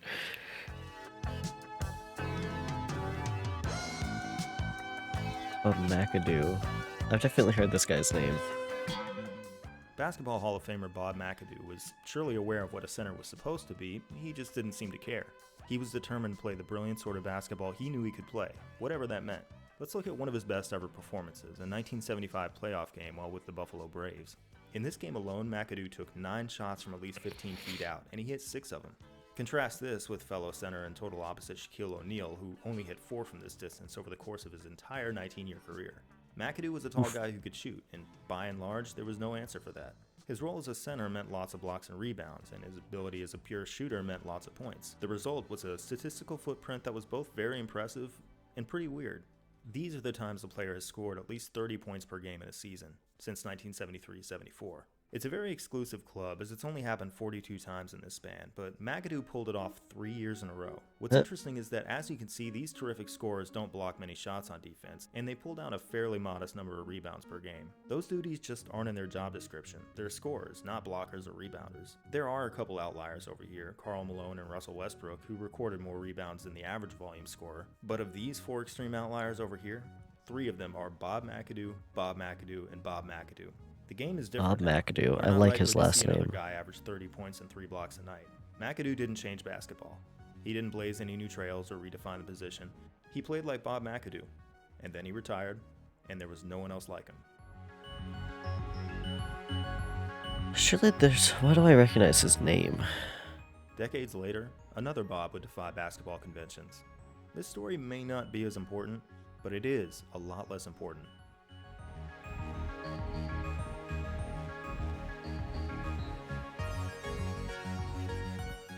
The triple-double is celebrated as a signifier of versatility. In a single game, you post double-digit totals in 3 different statistical categories, which are almost always points, assists, and rebounds. Because sports people love streaks of completely arbitrary lengths, Bob Sura decided he wanted to pull off a triple-double in 3 consecutive games. Triple-double. This happens all the time now. Russell Westbrook, in particular, has spent the last few years making a mockery of the triple-double. at one point completing 11 Jesus, in a row. Russell. But he used to be really special. In fact, there was one stretch of almost 20 years in which just one guy, Grant Hill, managed 3 triple-doubles in a row. Meet Bob Sura, a 31-year-old journeyman who, in 2004, has found himself on the Atlanta Hawks. Sura is a shooting guard who's fine. He's a solid player, but he's never been an all-star and usually hasn't even been considered a starter. So, when he scrapes together a triple-double on April 9th, it's a big deal. Counting every game of his career to this point in which he played at least 30 minutes, he could reliably pick up double-digit points, but rarely made it to 10 assists or rebounds. On paper, his odds of a triple-double are less than 1%. But it's important to understand that these are the 03-04 Hawks, who are garbage. They're near the end of the season, and their game plan is to finish out the schedule so they don't have to play basketball anymore. If Sura wants minutes, fine. If he wants to go after every board, sure. The next night, he picks up his 10th rebound with about 6 minutes left in the game and wraps up his second straight triple-double. 2 nights later, in a meaningless game no one cares about, Bob Sura has the chance to make history. Hawks versus Nets. He gets to work immediately. Just 6 Dang, seconds into guys, the this game, guy's a he puts in a professional layup. basketball It's one of the team, quickest yeah. opening buckets in the NBA that season. Points won't be a problem for him. It's the easiest component of the triple-double since you usually pick them up 2 at a time. His assists are looking good too. By the end of the first quarter, he already has 5. His opponents, the Nets, are already locked into their playoff seed, and when a team isn't especially motivated, tough defense is usually the first thing to go out the window. Sura should be able to set up plenty of shots for his teammates, and he does. Late in the third quarter, he's clinched a double-double with 17 points and 10 assists. It's the rebounds he has to worry about. At the end of the third quarter, he has only 4. Unlike with points or assists, which he can try for when the Hawks have the ball, Bob's at the mercy of fate. He has to wait for a miss and hope the ball bounces his way. Sura picks up a couple in the fourth quarter, but with under 4 minutes remaining, he only has 6 of the 10 he needs. There's no room for error. With 3:28 left in the game, Sura pulls in an offensive rebound, shoots, and misses, which is good because now he can grab his own rebound. Seconds later, at the other end of the floor, he gets his 9th. 1 away with 2:58 remaining. Suddenly, the That is funny that you opportunities can just completely dry grab up. your own The Nets rebound. keep hitting their shots and rebounding the ones they don't. As the final seconds tick down, it dawns on Bob that he's going to miss this historic achievement by a single rebound. But then, the Nets' Aaron Williams hits a 3 with 4 seconds left, giving the Hawks the ball. Sura has an epiphany. He takes the ball, sprints down court, lays it up, misses it on purpose, and catches it off the bounce. With 0.2 of a second left in the game, Sura has rebound number 10. At the last possible instant, he's done it. 3 straight Did his team triple-doubles. win? The NBA hasn't seen this in 7 years. The last 3 men to do it were Grant Hill, Magic Johnson, and Michael Jordan. And now, the No, club opens its gates to Bob Sura. that's really funny.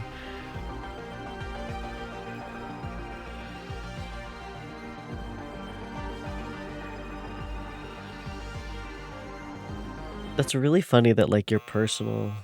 For a few hours. The league office lawyered away from him, No. ruling that since he wasn't genuinely trying to make the shot, it didn't count as a shot at all, and thus no rebound. Come Today, on.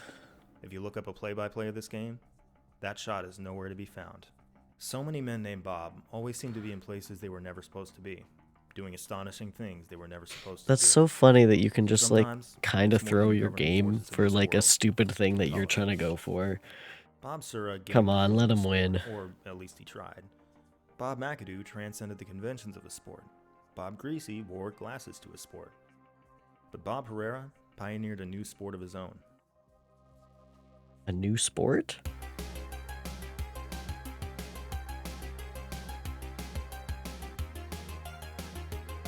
What is this? Pereira didn't quite invent street luge, which Street originated luge. in the 70s under the name summer bobsledding and lay-down skating. This is a But photo. he did use his experience as an auto mechanic to build a sled so well engineered that it could approach a speed as terrifying as 90 miles per hour.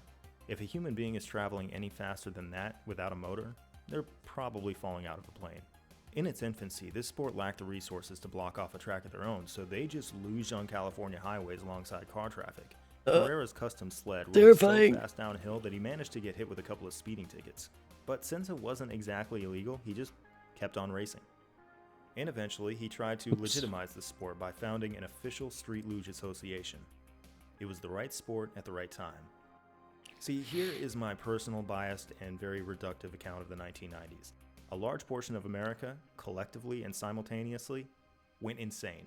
Went insane.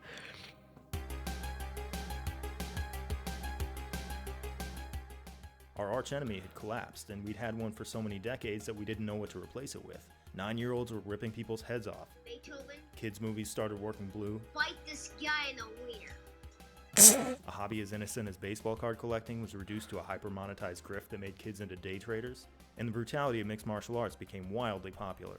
The bourgeoisie flocked to spectacles like the X Games, where the former specter of Soviet terror was replaced by the invented terror of jumping out of a plane on a surfboard or slamming into a hay bale at 50 miles per hour. None of this was Pereira's fault, but he was able to capitalize on it with a sport that, to the casual viewer, Bobsledding was a by bizarre Bob. spectacle, but to him was a serious pursuit. Making the sport bigger, better, and safer was everything to him. Is this why it's called I've already bobsledding? broken my bones to make the sport safe for you, he said. He finally managed to get street luge legitimized as an ESPN televised sport in the 1995 Extreme Games. In addition to being the main pioneer of the sport, he was also seen as the best competitor. But, while testing the X Games track, which was squeezed into a street grid in Newport, Rhode Island, he lost control and bashed into a curb. He squared up his foot to absorb the impact, Ooh. and his heel was crushed. The street luge event was only days yeah. away, but he lobbied to compete anyway. Street lugers Ouch. grind their feet against the asphalt to brake, but Pereira could do all the braking with his good foot, it was claimed. Eventually, administrators caved and allowed him to race in the duel event. It's remarkable to watch. Pereira sits on his sled, races, then goes straight from his sled to his crutches to conduct an interview. How much of a handicap it really was is difficult to say because Pereira, by consensus the greatest luge pilot on Earth, easily cruised to the gold medal. And I can't help but notice that he's using his broken foot to brake, which he promised he wouldn't do. He Today, promised. the street luge is no longer an event in the X Games, a promotion that itself has faded in popularity as the world went a different kind of crazy. But Bob Pereira did more than anybody to bring mainstream recognition to the strange, obscure sport he loved. Sure, yeah. 150 years on, people named Bob were still creating, achieving, attempting miracles, and sometimes succeeding. Each person named Bob was wildly different from the next, sharing in common nothing but their name and their ability to fascinate. Their imprint was so dramatic that it was impossible to tell any intelligent history of sports without them. They were sports. It seemed as though that would never change. Why would it? Why did it? Oh. What's happening? We still got quite a bit of this video left.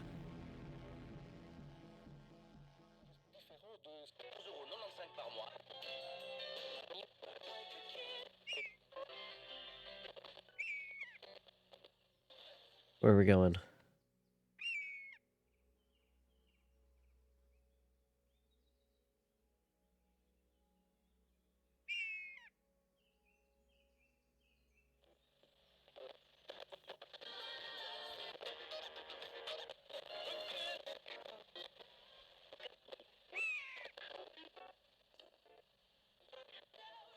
What are we doing, John?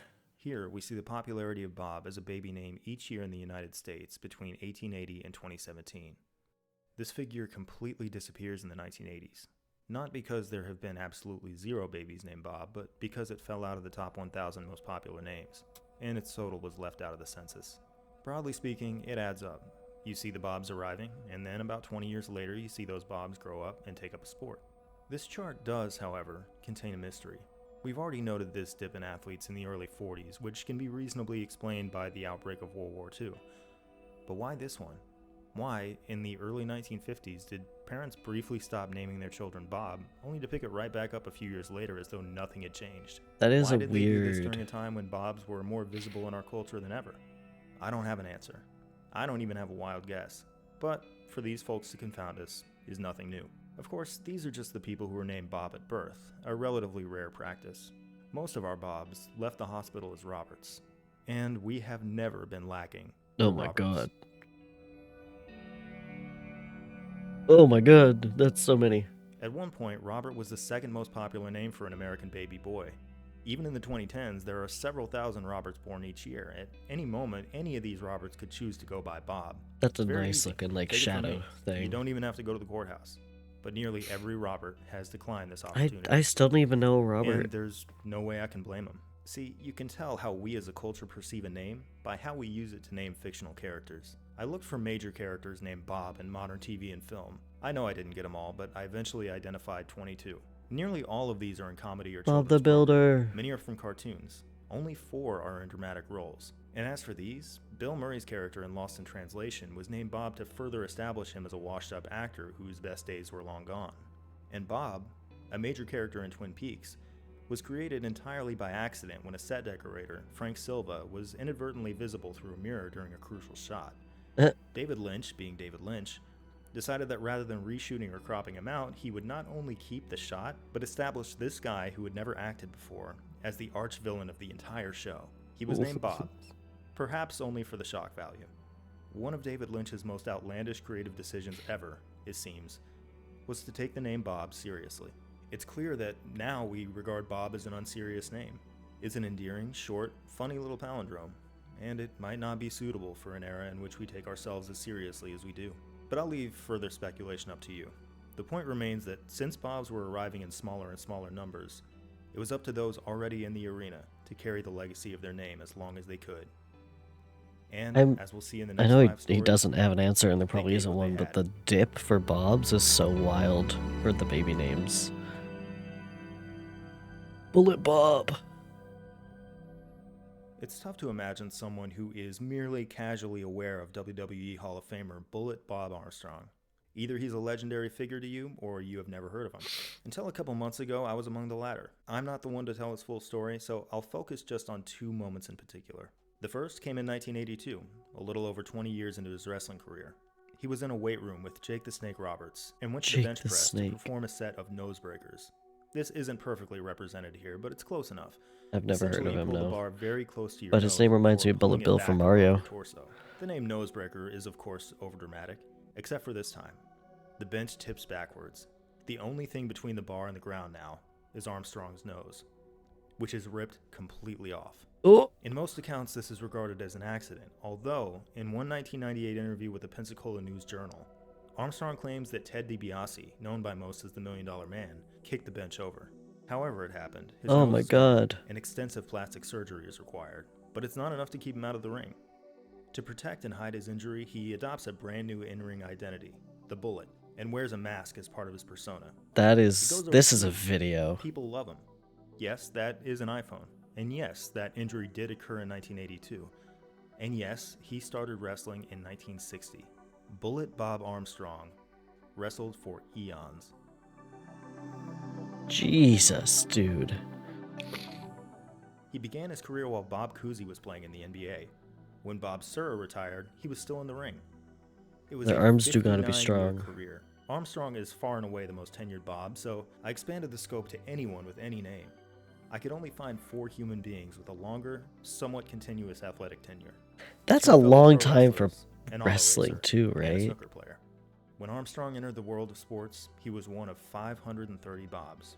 After he announced his retirement in March of this year, only 9 remained. He carried it as long as he could.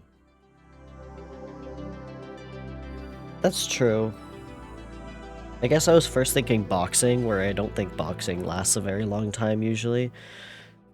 But wrestling The is a story lot Bob of... Probert deserves to be visited in full, and it is That's in the recent interesting. documentary Tough Guy. It details Yeah, his that struggles makes way with more sense. Yeah, substance you're abuse right. and the rebuilding of his family life in retirement, and I highly recommend it. For now, I want to watch more boxing, but it always happens when I'm like busy. I've seen a couple boxing because my school kind of got really into it. It's sick though. we'll focus on Bob Probert, the Enforcer. Fighting is such an NHL institution that it's been represented in video games since I was a kid. In NHLPA 93, Steve Smith was my preferred fighter. The Detroit Red Wings' Bob Probert seemed to be the only guy who could beat him. He was arguably the most notorious enforcer in the history of the NHL. His job, as he saw it, was to retaliate and intimidate. He'd single out an opponent, throw down his gloves, and scrap. Probert would later say he didn't particularly enjoy fighting, he just saw it as his duty, and he was surprisingly tactical about it. Late in this 1987 game, the Sabres' Kevin McGuire bulldozes Wings goalie Greg Stephan, sending his gear flying. Probert wants to send McGuire a message, but his teammates are already on top of things and Probert is crowded out. Reeled in by a referee, he waits for his moment. A full 2 minutes later, McGuire tangles with another of Probert's teammates, Captain Steve Yzerman. Once again, Probert makes it to the scene just a little bit too late to pay back McGuire. So Hockey is also a game that I He tries do to look easy understand. enough for the refs not to I worry am about it. Canadian, It so works. Finally, after 3 minutes of waiting, Probert dives in and nails him. He just wouldn't stop until he got his man. This is why Probert fought, to defend his teammates and exact revenge. Yeah. They loved him for it, and so did the fans. So he just I've seen kept on chess fighting. boxing. That's a While fun researching one. Probert, I found the website dropyourgloves.com. This is a community-generated database of hockey fight reviews and ratings. It's a beautiful Drop Your place that Gloves. hasn't been redesigned since 2004. The users of Drop Your Gloves have spent the last 15 plus years dutifully preserving the history of hockey fights. I'm in love with it. And on their crowdsourced list of all-time favorite fighters, number Find 1, him. by a wide margin, is Bob Probert. Huh. From this site, we learned that Probert engaged in 300. I've went to a couple hockey games, mostly as a kid. Far more than any modern Just boxer happens. or MMA athlete. He won a lot more often than he lost. And while many of these were brief scuffles that didn't result in any major blows landed, others were bare-knuckled slugfests. To hear him and at least one opponent tell it, Probert's ability to fight and intimidate owed itself in part to his cocaine and alcohol abuse. While he didn't think it affected him on the ice, he did believe that it boosted his reputation as a fighter. Left-winger Stu Grimson scrapped with Probert Oh my more God, than any chess- other man. chess Across an boxing in the 11-year span, Olympics. the two fought 14 times. The first half of his career, where he wasn't looking at you and just seemed to be staring past you, and you were almost a non-entity in the equation. he Oh, said. that's not gonna You just happen had as this frequently as faceless football. countenance almost, and you were waging war with this inanimate being.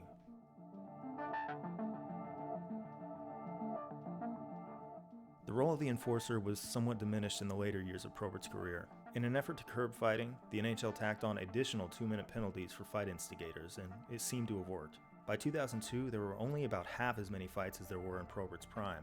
Now less good and a less important role, Probert had to rely on other skills. He was now one of the slower players in the league, engineering Yeah. himself to be fast, with changes such as the obstruction rule. That's which kind of why I hampered was in Probert's choir ability as a to slow child. down his quicker opponents. It wasn't just his age. NHL stars often play at or past their 40th birthday, but by age 37, so much of his effectiveness had been legislated away. He had no choice but to retire. Okay, I haven't In been a paying world that attention to never this man. I'm changed, sorry. Bob Probert probably could have kept playing for years. When fighting was celebrated, he gave it all he had.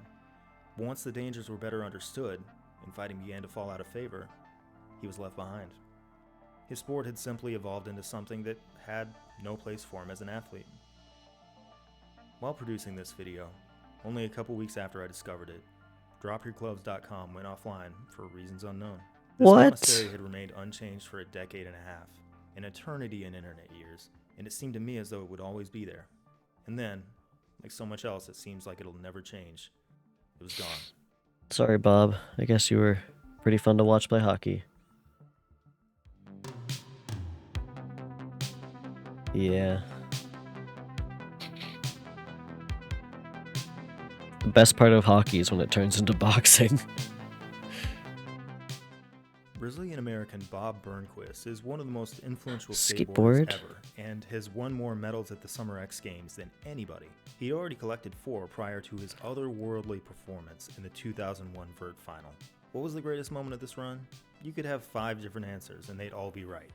Now, normally, an X Games announcer's job is to sort of hold the viewer's hand here and explain what's going on, because vert skating only recently entered the mainstream, and a lot of us don't understand what we're seeing. They're not helping us here. Oh no! What are you doing, Bob? Because they don't know what's going on either. Sorry, This that trick, was really in which good. Burnquist kicks out his board, reaches out to grab it with his hand, and then moves it back to his feet, has no name in 2001. Let's listen in and see what this one's called. Ah, good to know. Burnquist's time is up at this point, so this trick won't count towards his score, but he decides to throw it out there anyway. Yeah, might as There's well. the blunt, in which he rests the board at the lip of the ramp. Somehow, from this position, he kickflips out. To a Christ stare. A couple years later, Burnquist became the first person ever to complete a loop in a full pipe. You can see what Ooh. makes this so difficult. The only way to build momentum is to skate back and forth along this claustrophobic 12-foot pipe. Several skaters, including Burnquist himself a year prior, have broken bones trying to do this. Oh. The quality of this footage is terrible, and I wouldn't have it any other way. It's beautifully representative of the pre-YouTube proto-internet, when you'd wait patiently for 45 minutes for the promise of a street fight, or an N1 mixtape, or a Bob Burnquist full pipe to spill out of your awful internet connection. It's something primitive and special that I'm afraid we're never going to get back. Having conquered the full pipe, Bob still wasn't satisfied. Let's go, In Bob. 2006, he had a ramp specially constructed. At the start was a 34-foot tall quarter pipe. He was to start at the top, build up speed, race up the ramp, jump, and execute a 50-50 rail grind.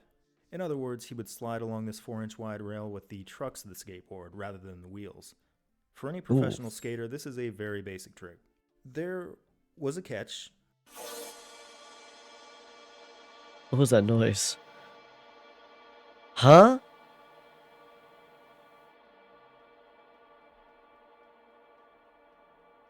Oh, it's the same thing he uses for his... Hey, pardon me? This looks like the place that Cars takes place in. This is the Colorado River's Hellhole Bend. While not actually part of Grand Canyon National Park, it is considered part of the Grand Canyon geologically. Holy cow. Bob will be wearing a parachute, but the rail grind is crucial. That's what's going to give him extra separation from the cliff face. While it's steep, it's not completely vertical. And if Bob doesn't pull off a strong enough grind, he runs the chance of colliding with the rock before he can deploy his parachute. The bottom of the canyon is about 1,500 feet below. Who made this for him? His jump looks Who good. looked at him and went, yeah, I'll build that. About 35 miles per hour. But he can't hit the board cleanly. He's missed the rail entirely.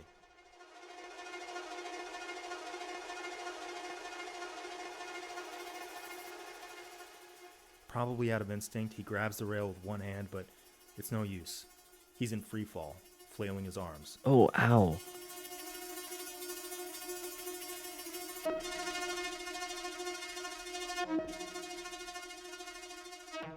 Just in time, he regains his form, pulls the cord in time, and survives. Bob stared Jesus. death in the face and lived to tell about it. And then he decided he'd like to do it again. Of course he His does. team makes a What else slight would he adjustment do? At the end of the ramp, making it slightly longer and slightly steeper. This will sacrifice just a little distance in order to make it easier for Bob to hit the rail. It works. He pulls off a perfect 50-50 grind. Sorry, Safe landing. In the decade to follow, I Bob was remained a very regular captivated presence by in the this. games and dominated the big air competition. Along the way, he populated YouTube with countless astonishing stunts, including the first ever Fakie 900. He finally retired from X Games competition at age 40, a pretty typical retirement age for star athletes, but I don't think it was just a matter of growing old. In interviews, he sounded like a man with nothing left to achieve. He won every challenge he could find, invented ludicrous challenges of his own, and knocked them down as well. When you've executed a rail grind into the Grand Canyon, what exactly is left to do? That's, yeah, what else? What the fuck else do you do? New tides, new vibes. So I love when the tides change in the fishing minigame. Oh, it's the dude from the Let's spend start. roughly as much time talking about Bob Hamelin's retirement as he spent thinking it over. In 1994, he won Rookie of the Year and posted an OPS of 987, which is very good. The next year he wasn't good, and he was never quite able to regain his form. In 99, he was sent to the minors, and his numbers were still bad, and then he quit. What was that, about 12 seconds? That's about right. For weeks, Hamelin had been having doubts about his future in baseball, but the decision during a Toledo Mud Hens game came at some point between grounding out and jogging off the field. He told his coach, "I'm done." In the 6th inning, he left the dugout, then left the stadium, and never came back. Bob Hamelin had performed the legendary act of retiring from baseball in the middle of a game. He did this not because he had nothing left to accomplish, not because the sport had evolved in ways that diminished his Living value. in an apartment in Toledo and because starting it to was cool. realize that even if I called up to the Because, majors again, would that when make it me came right down to happy? it, he just didn't want to live in Toledo anymore. Yeah. Hey man, fair. Do what you need to do.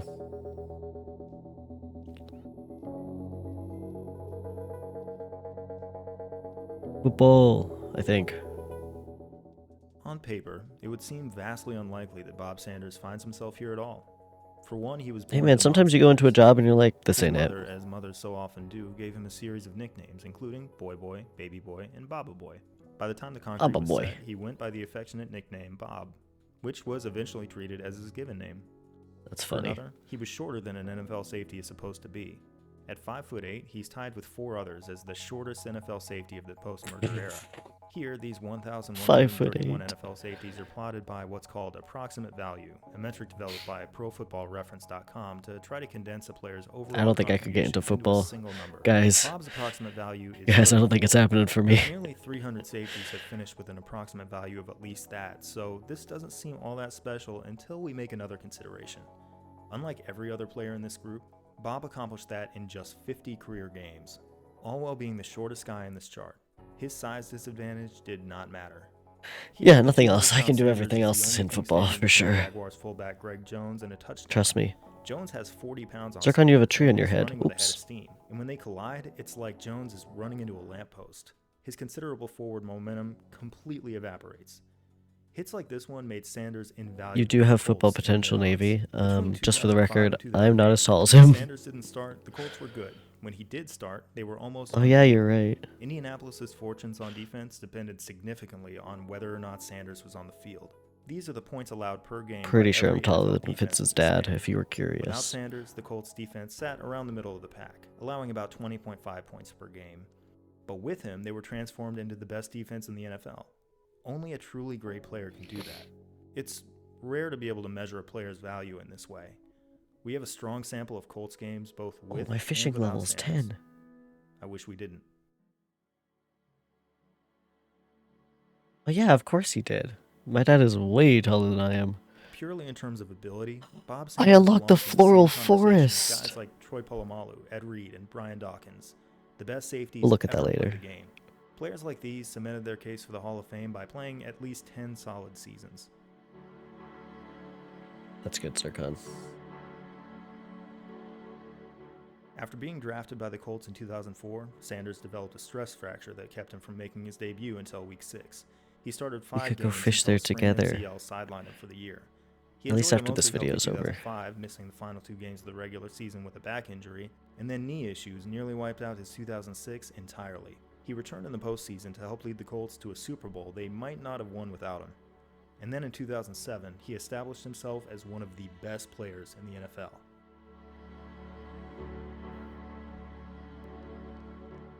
The trend You don't is know how? impossible I to do know ignore. how football In blue, works. you see the Colts defense's I'm league pretty rank in sure. points allowed, expressed as a percentile. Although I probably know more In about white, you see rugby. the percentage of games Sanders was able No. to play. I expected to see a correlation. I did not expect the two to be almost perfectly identical. Without That's a good Sanders, the Colts graph. defense was mediocre. With him, it was the best in the league. This man was single-handedly influencing the power structure of the NFL. I might expect a great quarterback to do that. I would never expect a 5'8" safety to do that. That's It funny. was incredible. And then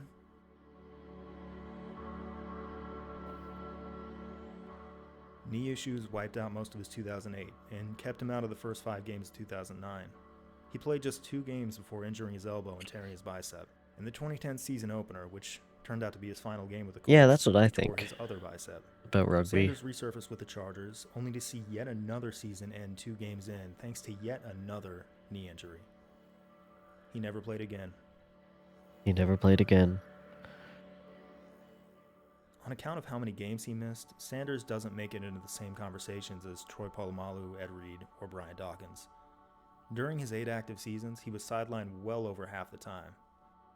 It's easy to wonder whether his physical style of play had something to do with it, but ultimately, it was through no fault of his own.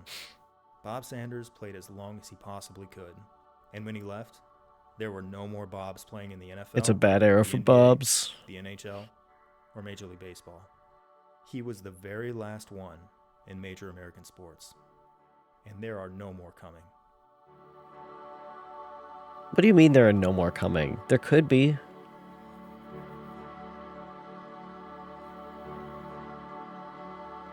Oh, did he write that article? Of course he did. For more than 100 years, minor league baseball offered a steady trickle of Bobs that abruptly shut off just after the turn of the century.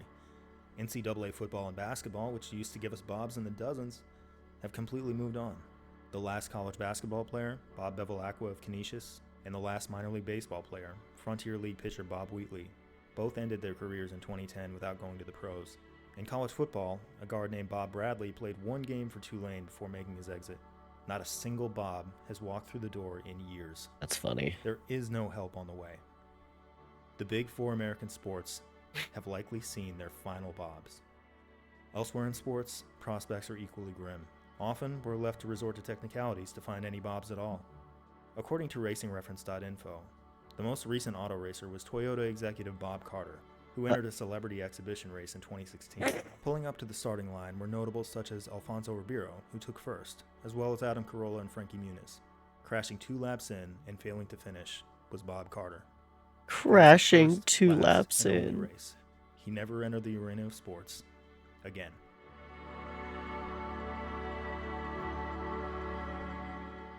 In the 21st century, we've I don't received think some racing is a thing that you statistics from the should world of mixed accidentally martial be a arts, celebrity including in. the contributions of one person who, confoundingly, Bob? was named Bob. In September of 2010, the city of Hamamatsu, Japan hosted Deep Cage Impact. In what appears to have been an undercard fight, Bob took on Akiyoshi Yamada and was knocked out halfway through the second round. Okay. It was his only fight, or at least it was his only fight under the name Bob. Apart from this, absolutely nothing about Bob is known or understood. I mean, no more what did it complete say? He was profile, like the a video, Honda. or even a mention He on is a Vince's Honda board. salesman spokesperson. This fight record is the only relic indicating that Bob ever existed. He appeared for approximately 7 minutes and disappeared into the vast unknown. We got a branch snapper.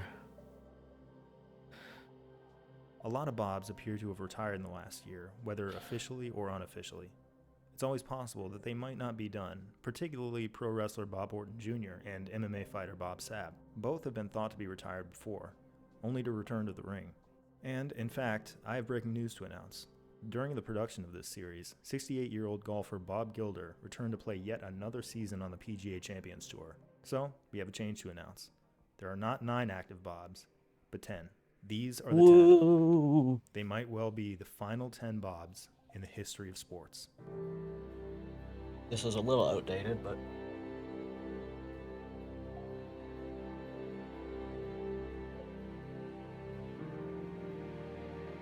I haven't yet. Hold on.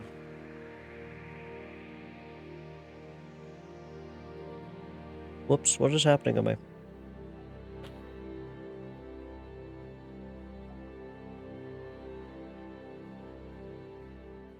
British boxer Bob Ajisafe, age 34. 2 soccer players. 4 golfers. The aforementioned Bob Gilder, as well as the 50-year-old Bob Sowards, 60-year-old Bob Tway, and 53-year-old Bob Estes. Golf Tennis photos player are Glenn really Bryant, funny. who has won 23 Grand Slam doubles titles with his twin brother Mike, is 41. Bob Evans, who has wrestled in a variety of promotions, including Ring of Honor, is 46. And cyclist Bob Youngles of Luxembourg is 26. If all these I Bobs don't think were to it's play that for a hard to find historically long time that and tie pose the for record golfers. oldest person to play their respective sports, we could make it past 2040. Of course, there's virtually zero chance of this happening. The best long-term bet appears to be Bob Evans. As we've seen from Bullet Bob Armstrong and Mae Young, wrestlers can stick around for a long time. Evans, however, straddles the line between wrestler and promoter, and it's difficult to imagine him maintaining a continuous presence in the ring for more than another few years. My most realistic forecast is grim. I estimate that by 2030, we'll be left with 1 golfer on the PGA Champions Tour. If we're lucky, Youngles, who has already found success in his cycling career, will still be riding. And then, all this will belong to the past. This story, nearly 200 years in the making. What will be happens if finished. a new person just like... It's a staggering to mini think golf. of all that they've done. Since the world was young, they conquered, delighted, and invented. They were, without wavering, That's funny. themselves. They were righteously uncompromising and rejected who they were expected to be, demanding instead to change the world around them. They won with cunning, outright dominance, and terror. They fought and fought and fought, sometimes unbeatable, sometimes profoundly beatable. They did what once seemed impossible, and still seems impossible. They shared nothing but their name. If there's a lesson, it's that. There are no dull stories. People are full of wonder. No matter how you study our history, you will always find it.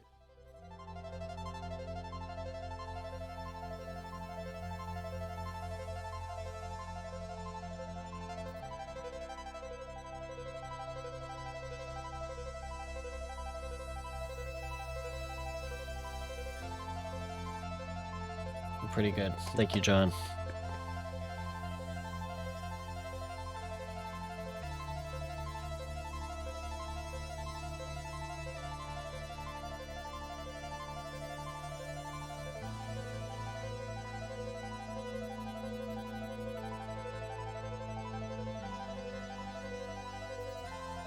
I did learn a lot about Bob. Who's your favorite Bob? I think the skateboarding guy. I just like skateboarding. I love that it's finally in the Olympics as well. Do you think there's any Bobs in figure skating?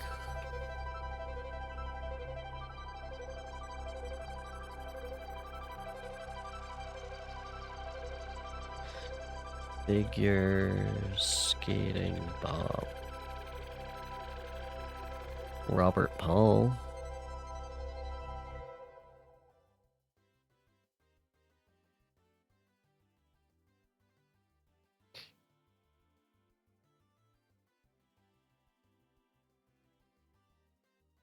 When is the next Olympics? I don't know. Thank you, Navy.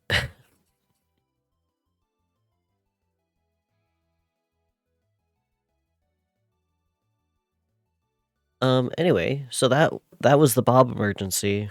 This isn't really reading, but whatever. Hey everybody, this is John. Thank you, John. There is the pretty good episode things, but those are like those are gonna take forever. So I don't know if we're gonna actually. I don't know if I'll watch those on stream. I probably won't watch them on my own. So maybe I'll watch them on stream, but maybe we'll at least take a little bit of a break and play some Minecraft. I am really intrigued by this pretty good. It's a very long series. But I also would like to get on to reading some other things, maybe.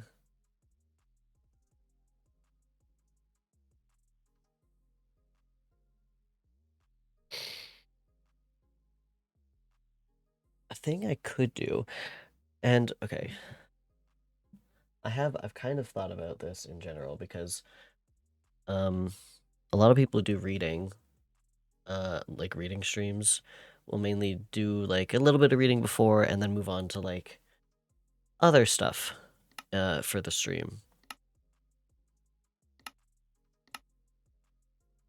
But I don't really like that. I like having a set day where I do stuff, but I could do where we on Fridays we watch like an episode of John Boyce and then do some reading.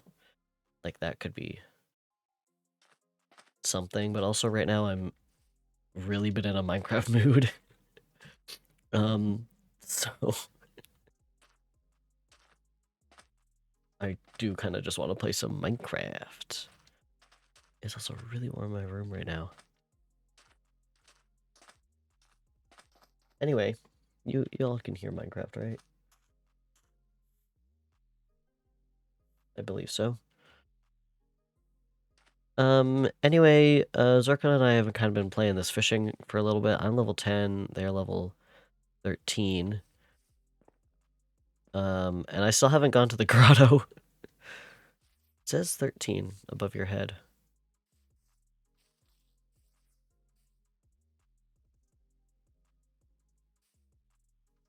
What does my other levels above my head say?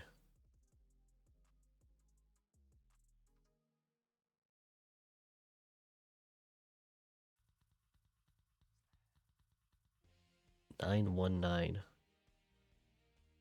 Well, that is also weird because I am 10. I don't know what these levels mean. Anyway, can we go to the grotto together? Is that a thing? I do actually have the grotto unlocked. The sunken swamp. I just haven't been there because I didn't think it was unlocked.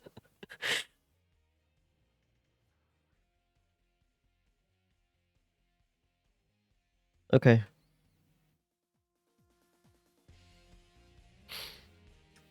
Let's go to the grotto. Somehow, how do I go there? Fishing.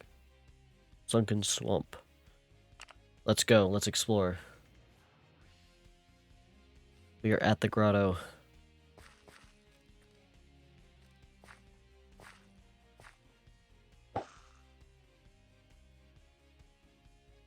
I don't know how stability is going to tick down, but we're at 100%.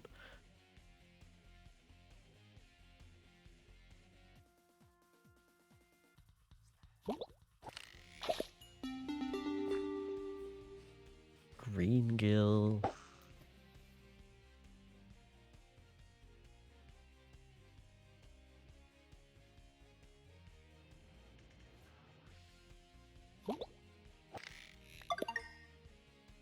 I probably should look at my supplies. I actually don't think I have that many other lines, do I? No, okay, doesn't matter. Let's just fish around. I don't know, man. This place is pretty cute, though.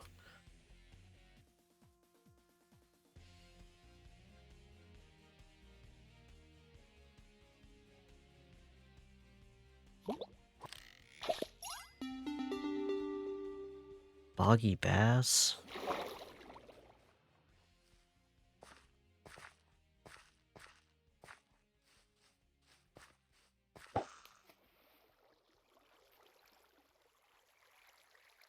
Yeah, maybe we'll do an episode of something from John Boyce's YouTube. And then do some reading on like the same kind of stream. Oh, there's stability cost. I see. 100% fish chance?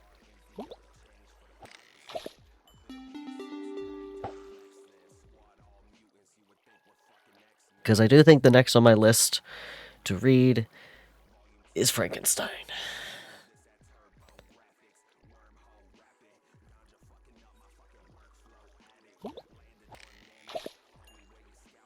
So, the next thing would then be to find a copy of Frankenstein. Do I have a physical copy of Frankenstein? I don't know. Actually, let me look at that. Zircon, I stream for you and only you. And for myself.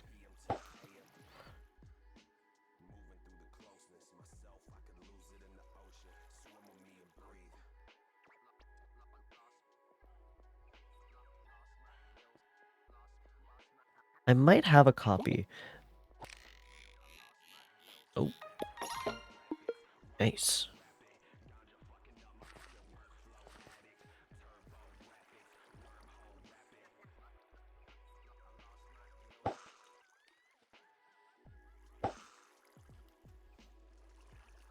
The question is then,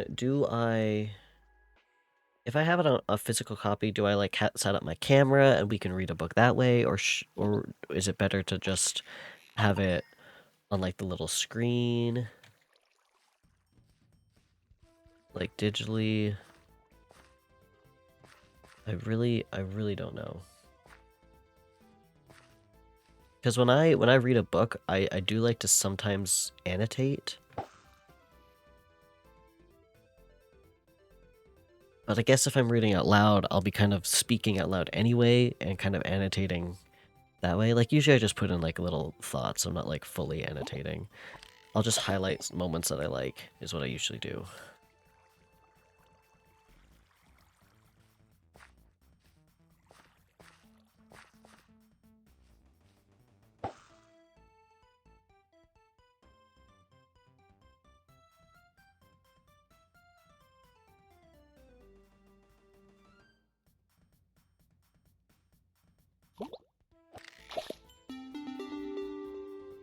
Ooh, that's a fun fish.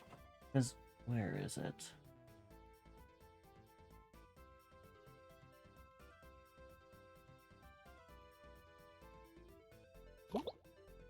I have Dr. Jekyll and Mr. Hyde. I don't know if I own Frankenstein.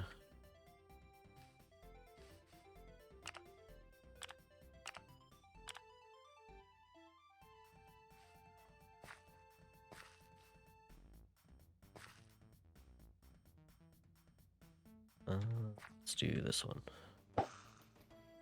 The grotto. Frankenstein is a negligent father.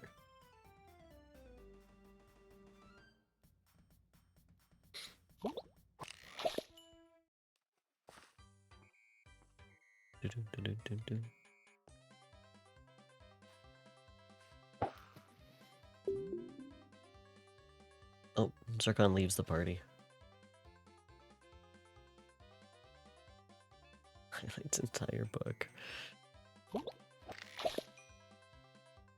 I hand the book back to like the library I'm borrowing it from, and it's just all yellow.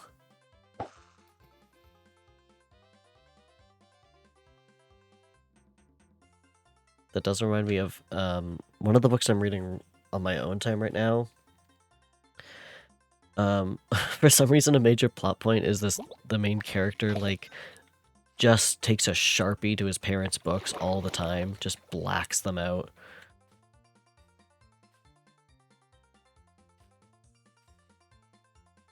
It's pretty funny. Let's keep going here.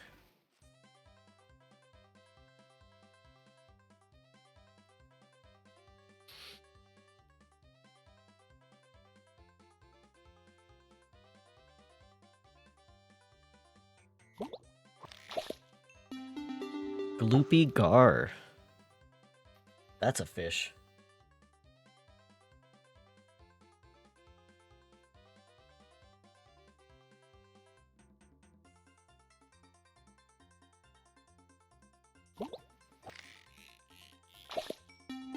Sunken Koi.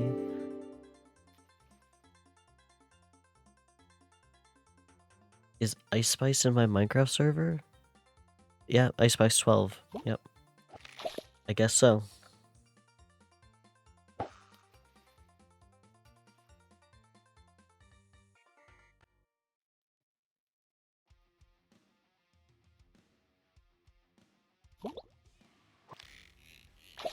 Oh, that's not really...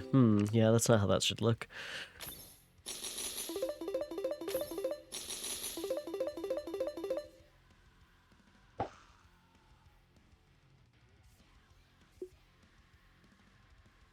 Fake Zircon has come online!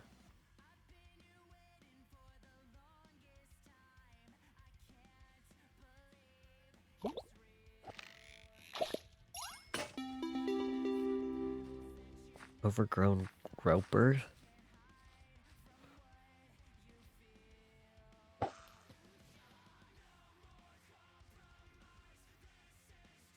Yoink.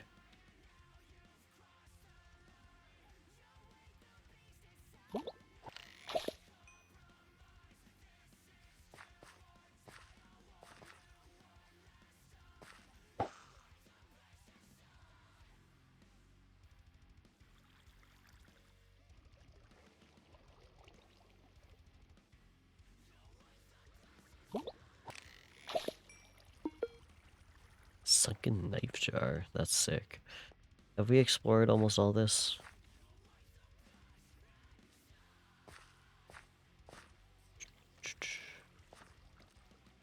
Is there something up here? Is someone else in the grotto? Is that possible?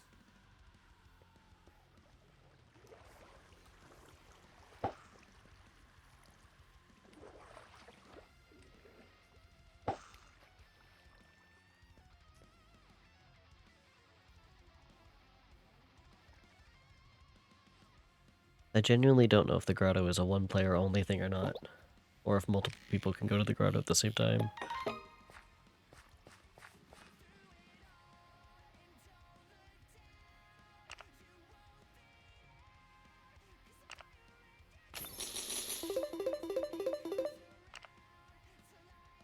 No wait, this is what I want.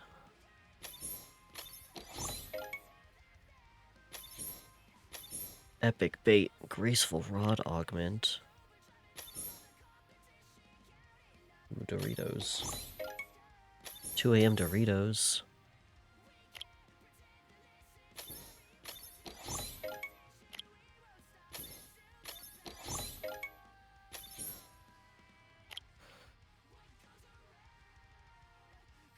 Okay, let's get one more treasure. I like opening the treasure. This might cost me my all stabilities. Sorry, what? Count sparkles?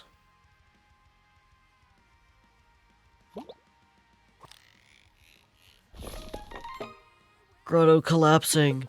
No.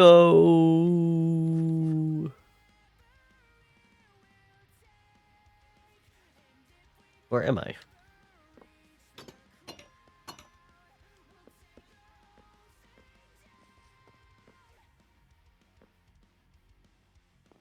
I don't know where I am.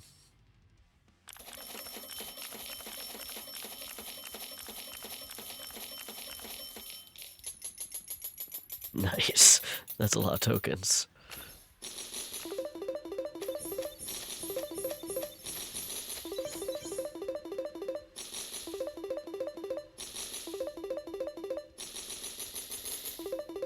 I'll just sit here and wait for that to load.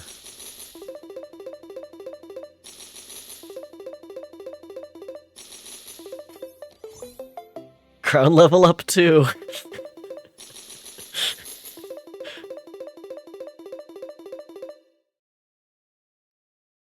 Okay. Goodness gracious.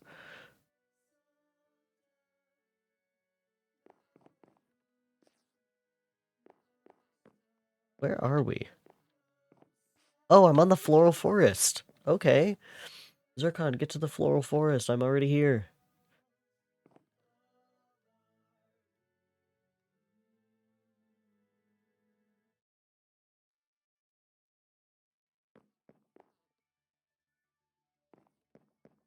Crab pots.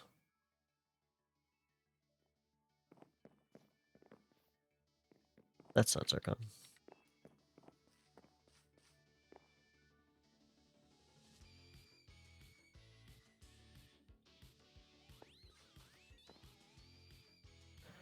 Zircon, I'm at the floral forest.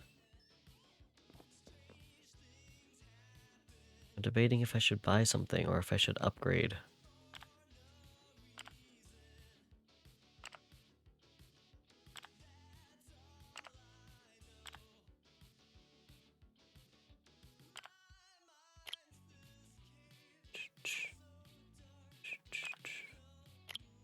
Wait, how do I...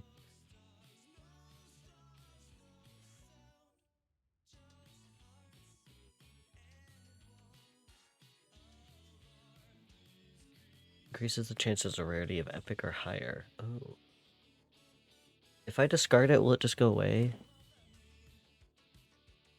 Oh, you can only do this once per item. I don't think I want to do that. We can put the pearl magnet augment, speedy rod,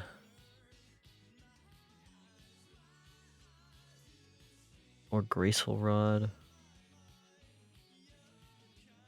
You're in the middle of a game.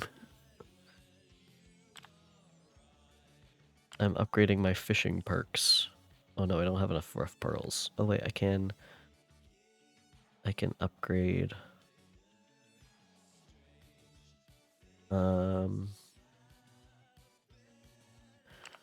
Let's do that. Nice, we're at level 11.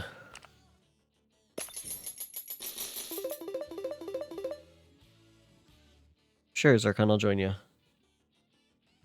Can you, party?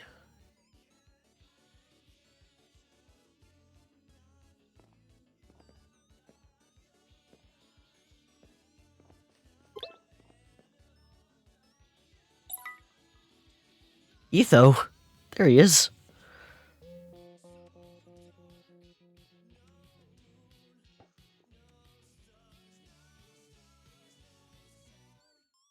Yeah, damn, that's crazy.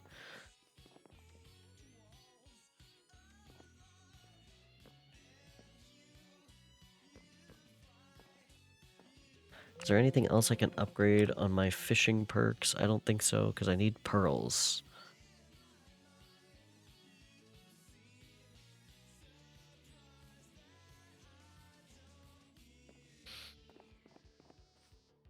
Well, Zircon, you can come explore the island while we wait. Yeah, it is the Etho.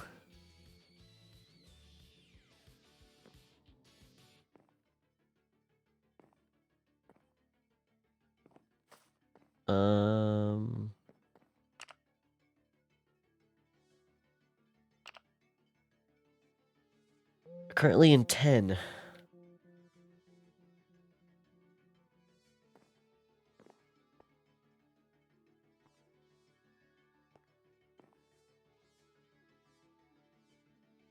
It does check out. Apparently Cub fans also on here sometimes.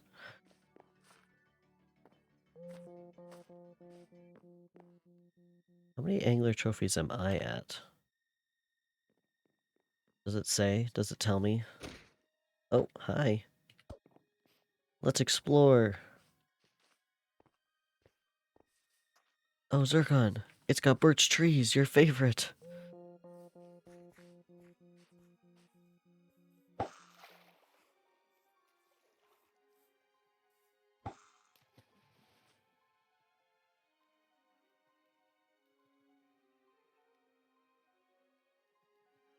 Oh, 7 people in queue. Oh, yes, Rift Pearl. I need that.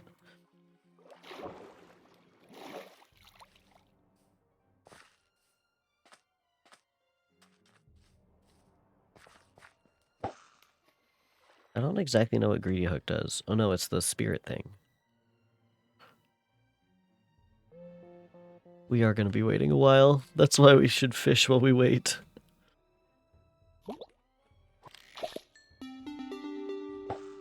Ooh, yes.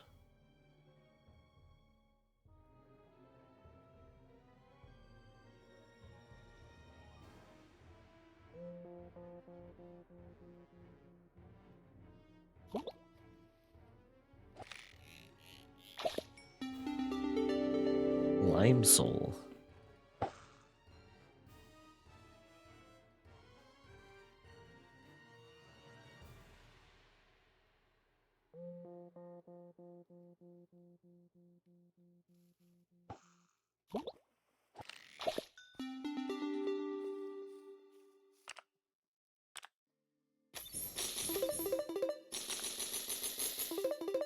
This is awesome.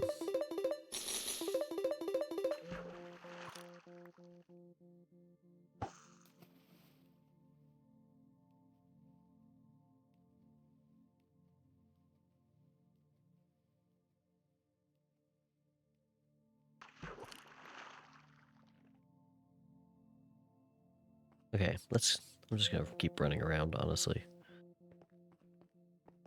Treasure magnet. Look at this place. It's got a little gnome. And he's fishing.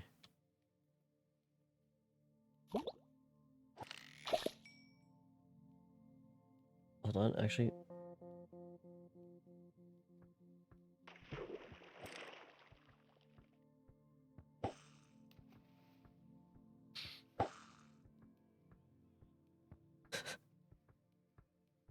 To get to the other side is down to 4 out of 12 people.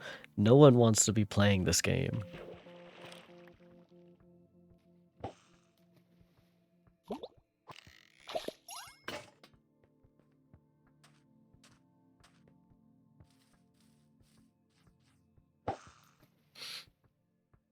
People will join? Yeah, will they? Because people have left so far.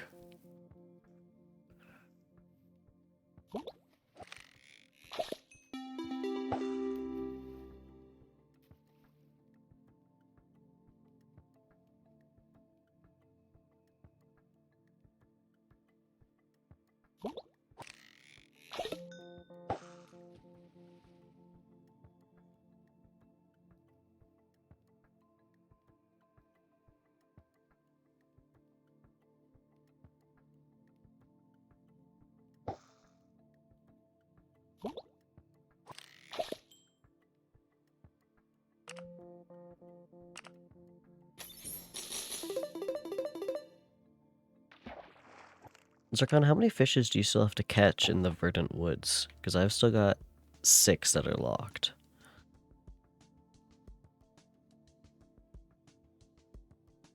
But they're very elusive. Well, except 2 of them are... Oh, wait, 2 of them are mythic. Not counting the size ones.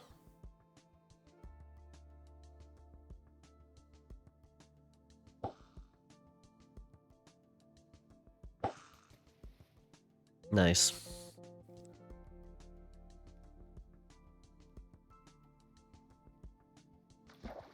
Oh, 6 people in the queue. Olive flounder.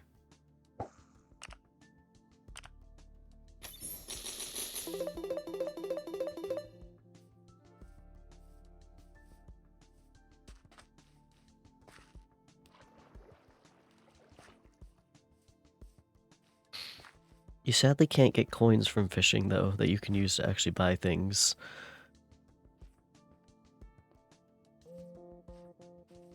The fishing coins can only be used in the fishing.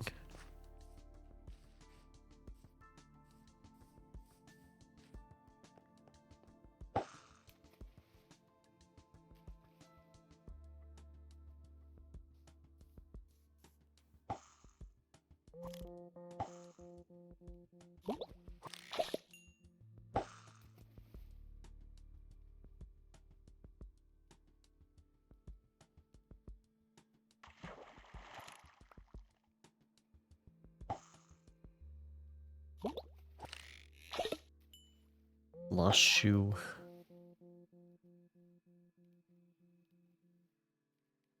Seven people. We're back up to 7 out of 12. If anyone wants to... Oh, 8! If anyone wants to join MCC Island and to get to the other side.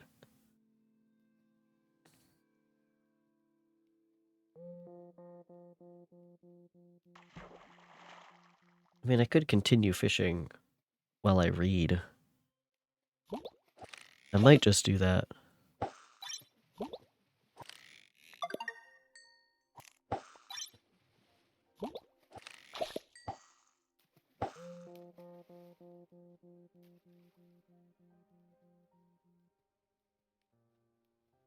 So I'm gonna see if I have Frankenstein. It'll be just right over here.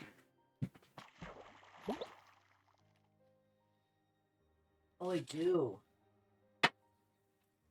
What was that?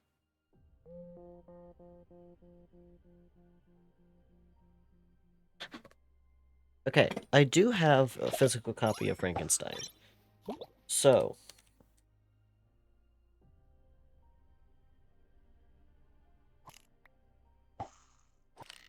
does anyone have any opinion on whether I read this from a book, potentially with a video, or would you rather I just find like a PDF that you can kind of look at probably better?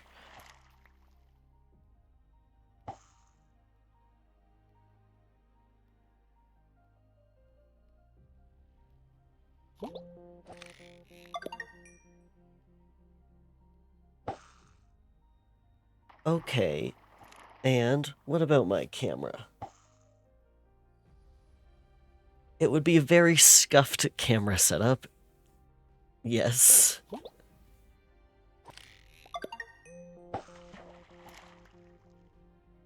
Or you guys just get fishing, and I can just read out loud.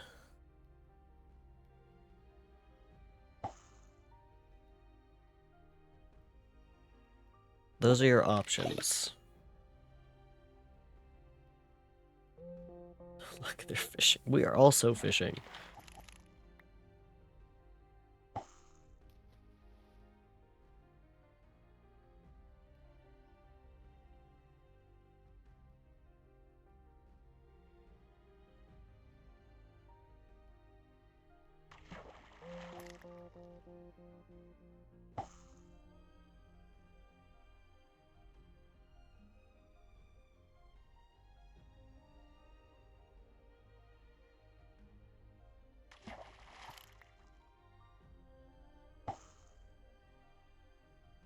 Okay, I'm gonna set a poll, and you guys have to decide. My camera is trash. Why did that do that? That was weird.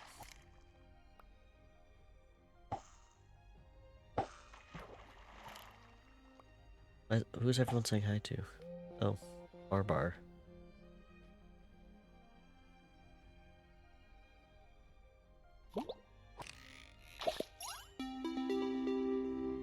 Maple Fangtooth, that's cool.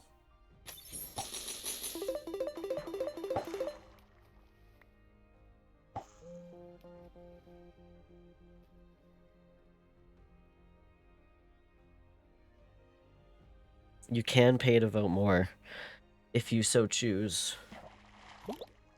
Rig the votes.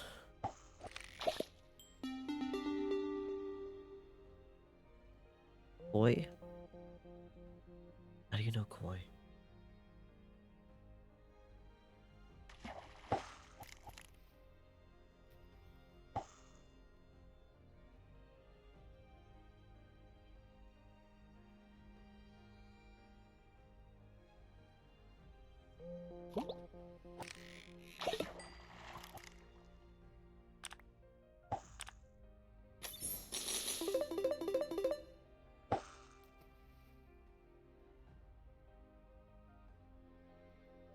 I feel like that name seems familiar to me. In the art space, yeah.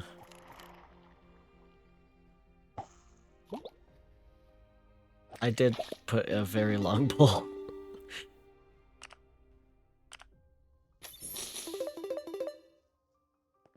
Tell your friends, vote in the poll.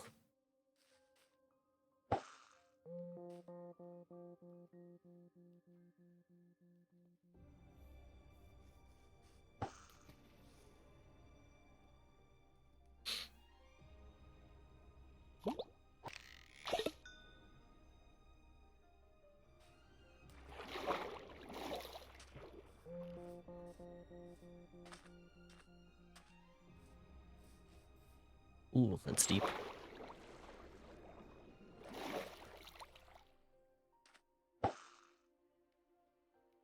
This one's got a fish magnet. No, the queue! The queue, it was at 10, and now it's at 4. I don't think we're playing to get to the other side, Zircon.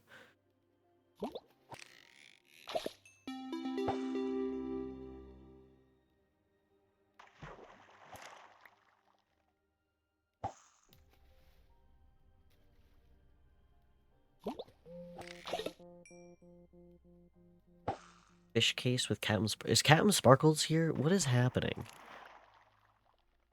Oh, Captain Sparkles is just here. Can we go find Captain Sparkles? Where is he?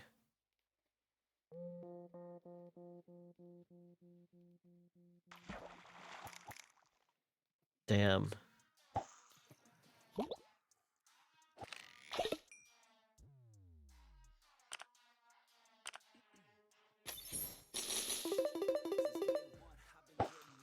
Addicts Bones and Captain Sparkles on the same server. Who would have ever thought? And Zircon. He's streaming. Stream snipe Captain Sparkles.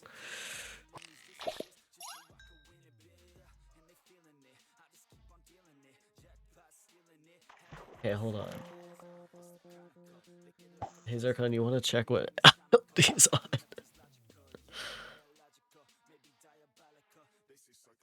The queue is dropped to 3. Zircon.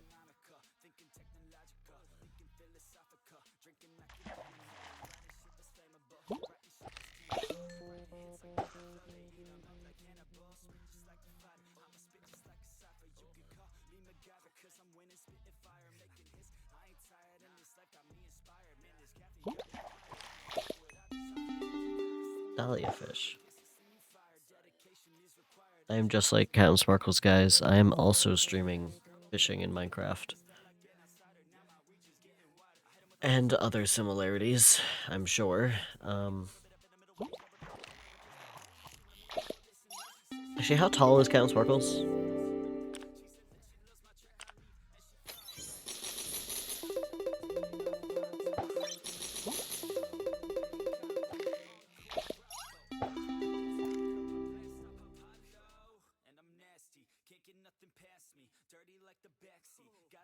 Which island is he on? Like the first one?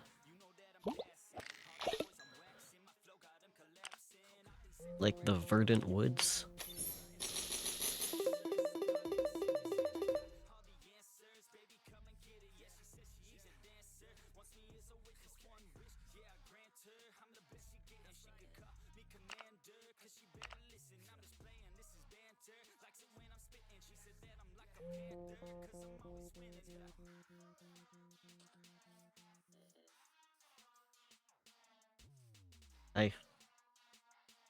pt.TV.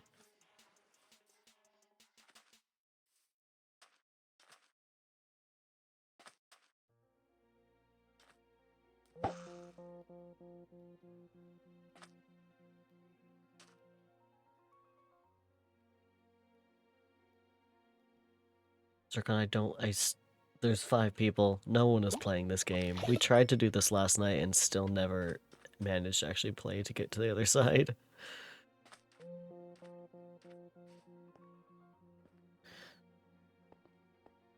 Okay, so that's another thing we have in common. Yeah.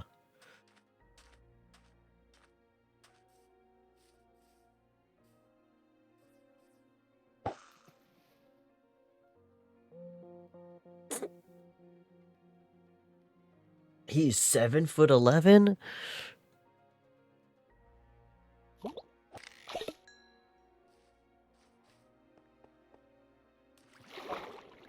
What, Zircon?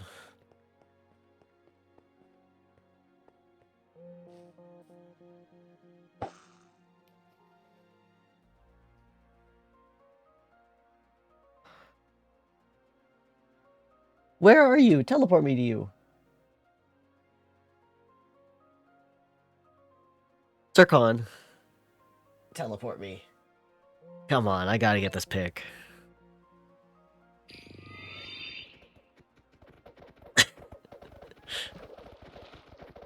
There he is, folks.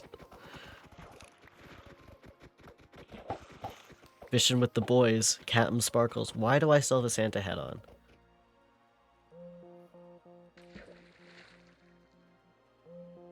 Oh.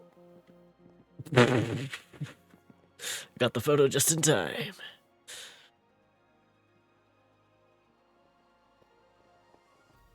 Oh wait, that means he'd be like right here. That's funny.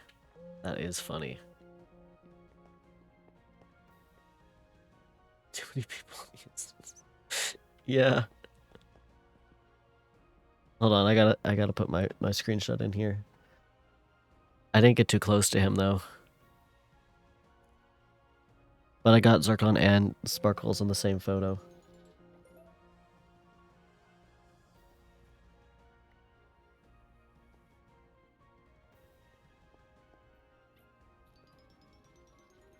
Anyway, do we continue playing or should I maybe read a chapter?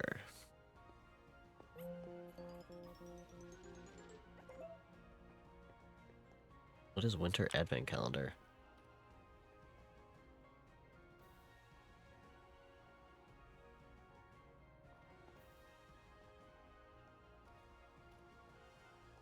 Okay.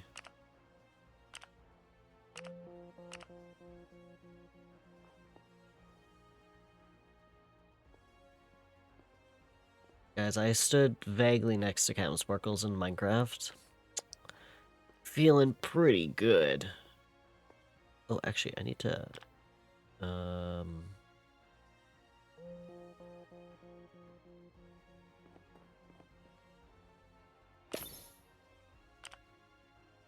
Do I have anything to make...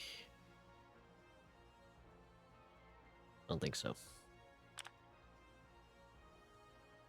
Let's open up some crates. I want to cause a stir in the fishing server.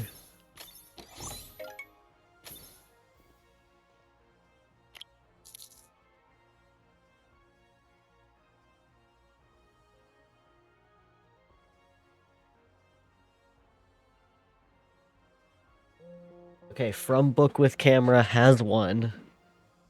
Do you guys want me to set up my camera? Okay, we're gonna sit here, and still wait. Oh, material market. Oh, I can buy materials. Oh.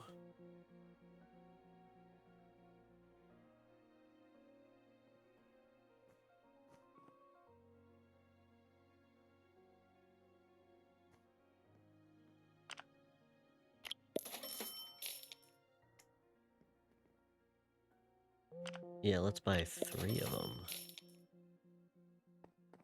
Hold on, hold hold on.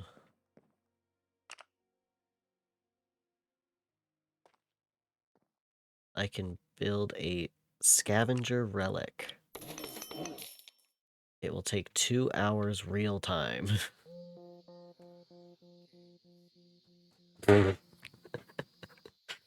I can do that for books I don't have physical copies of.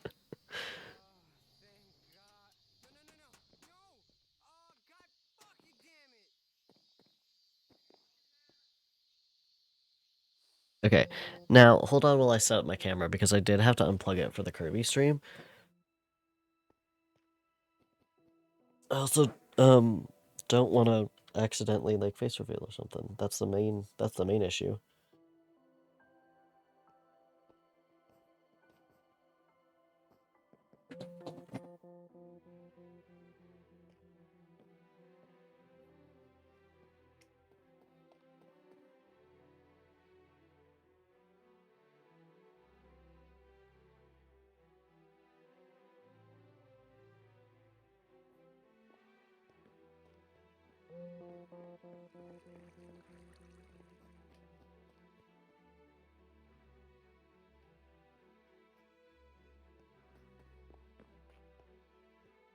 Here's my USB ports.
Hey, hold on. I'm trying to find my USB port.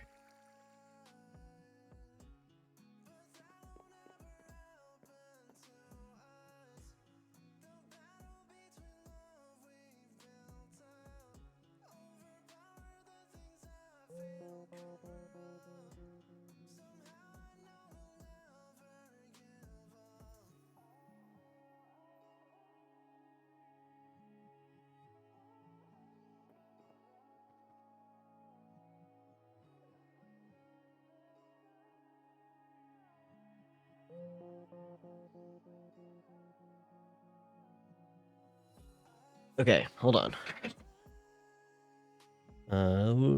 We are still waiting for it to get to the other side.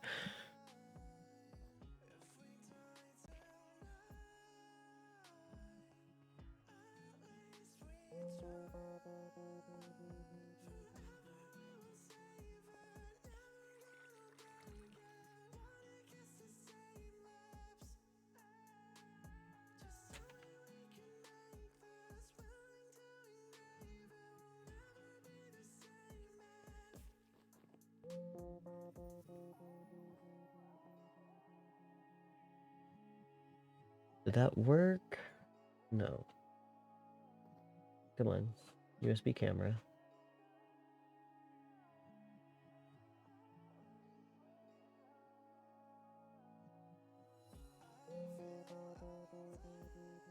Oh.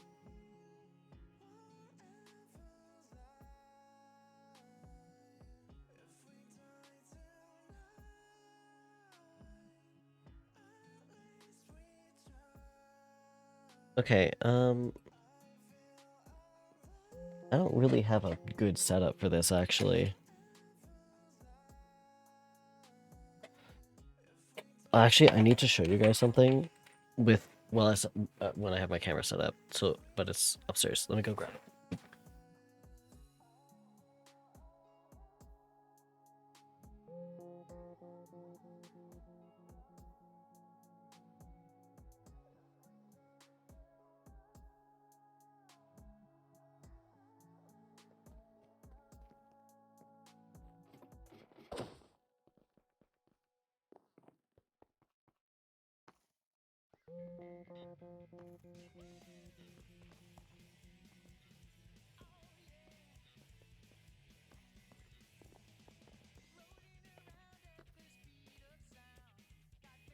Okay, I'm just making sure there is nothing on my desk that can incriminate me.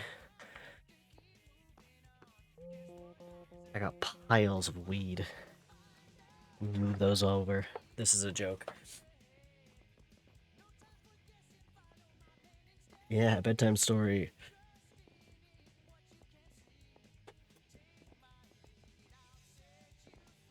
Okay, now how do I set this up in a way that works at all? Let's see.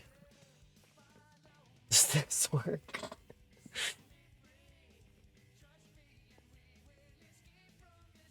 Not really.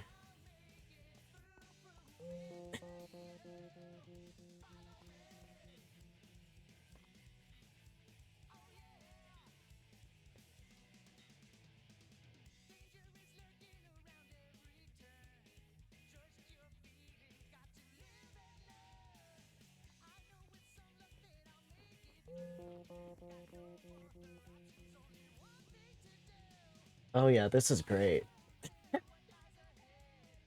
Okay. This is the setup.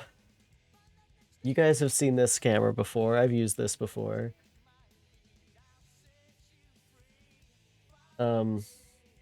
It's the same as it always is. You can't read this. Unreadable.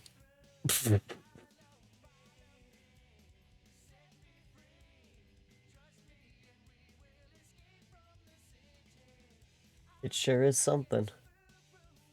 This is how you guys want me to read to you?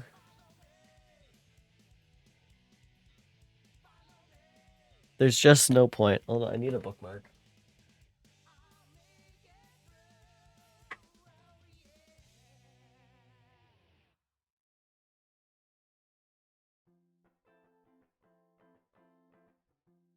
I've got this "What are you reading right meow" bookmark with the little tassel.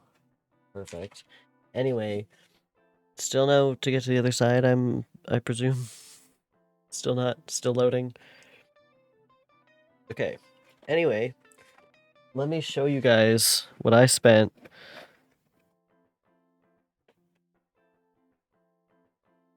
Minecraft Hot Wheels.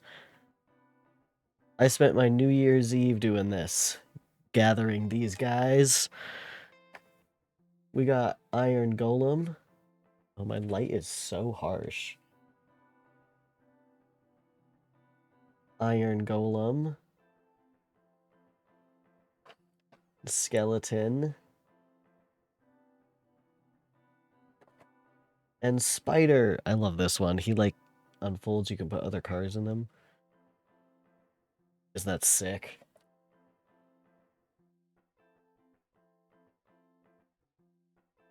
So good, dude.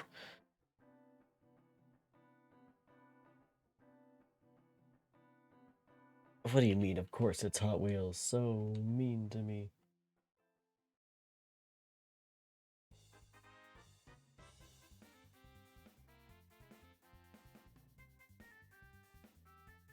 Frankenstein.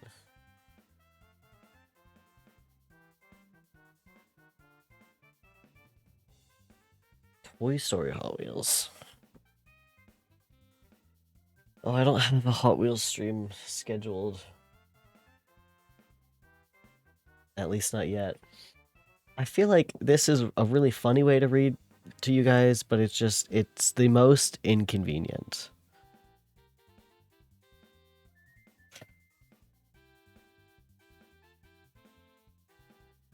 A ham car.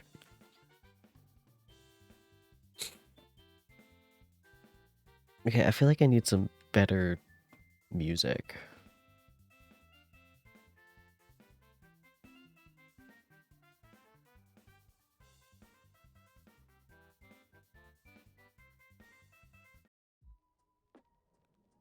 This is also terrifying because if I bump this camera, I'm dead.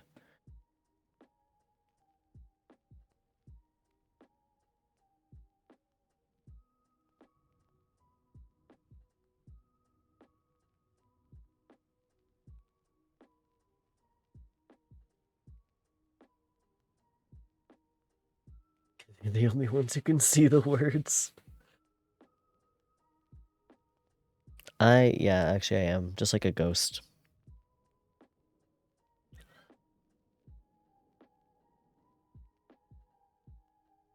Wait, where did I go in Minecraft? Where am I?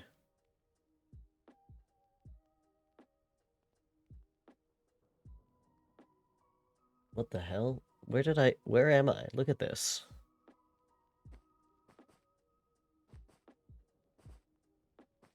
Why am I in the sewers?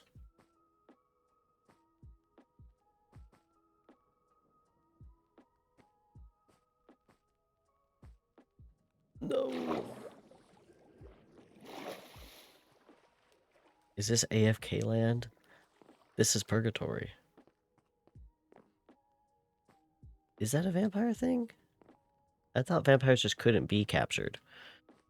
Because it's like a mirror, right? They just don't show up, they don't die.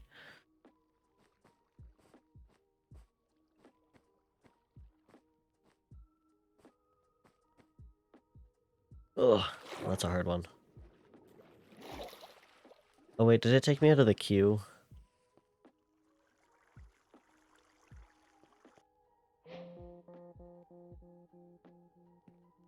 Maybe that's why no one's in queue. They keep going AFK trying to wait for this damn game to load.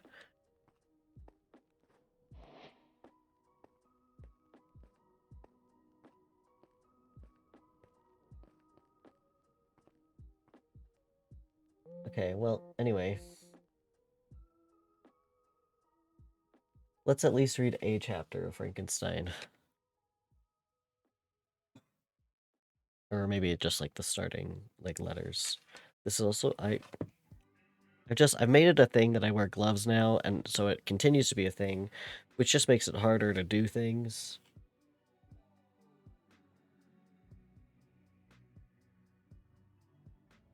Do you read the introduction? Sure.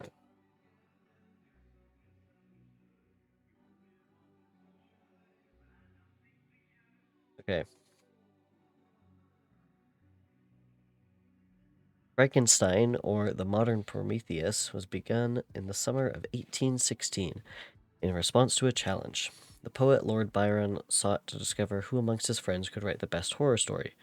The winner, an 18-year-old who called herself Mary Shelley, reworked the story as a novel, and the results were published anonymously in 1818.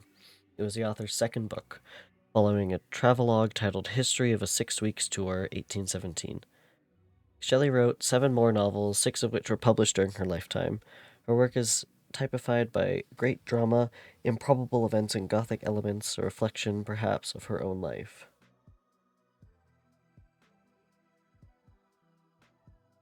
Born Mary Wollstonecraft Goodwin in London on 30th August 1797, Shelley's own story is marked by tragedy. Her mother, Mary Wollstonecraft, author of the early feminist classic A Vindication of the Rights of Women, died giving birth, leaving Mary in the care of her father, philosopher William Goodwin. Raised amongst London's intelligentsia, she was encouraged to write and forge links to the literary community. In 1814, she met the romantic poet Percy Bysshe Shelley, with whom she fell in love. Amid scandal, the couple fled to France, where she became pregnant. Their marriage, late in 1816, occurred weeks after Percy Shelley's wife committed suicide by drowning. In 1822, the poet himself drowned while sailing off the coast of Italy. Mary Shelley devoted much of the remainder of her life to the promotion of his verse and raising their sole surviving child. She died on February 1st, 1851. Now, I do remember watching a movie about Mary Shelley.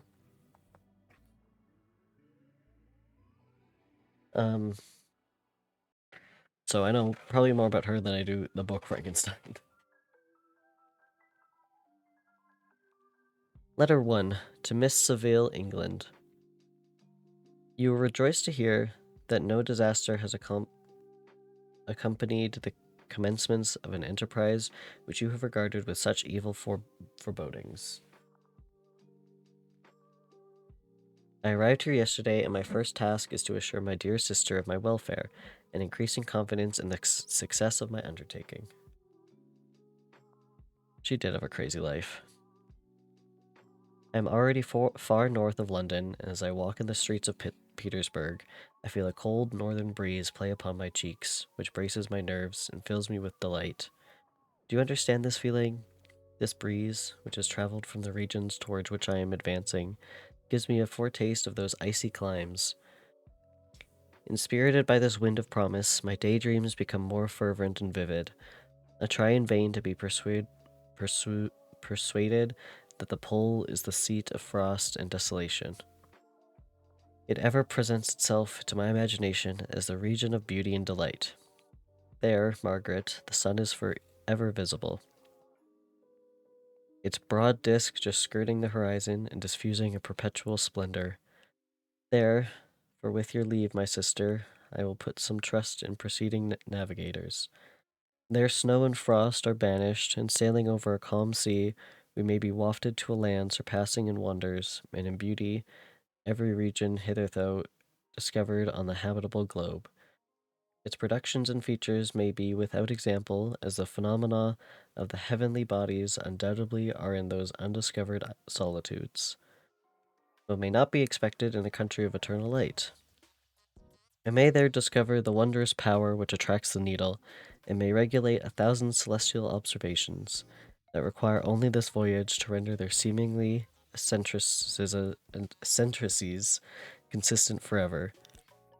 I shall satiate my ardent curiosity with the sight of a part of the world which never before visited, and may tread a land never before imprinted by the foot of man. These are my enticements, and they are suffice to conquer all fear of danger or death, and to induce me to commence this laborious voyage with the joy a child feels when he embarks in a little boat with his holiday mates on an expedition of discovery up his native river.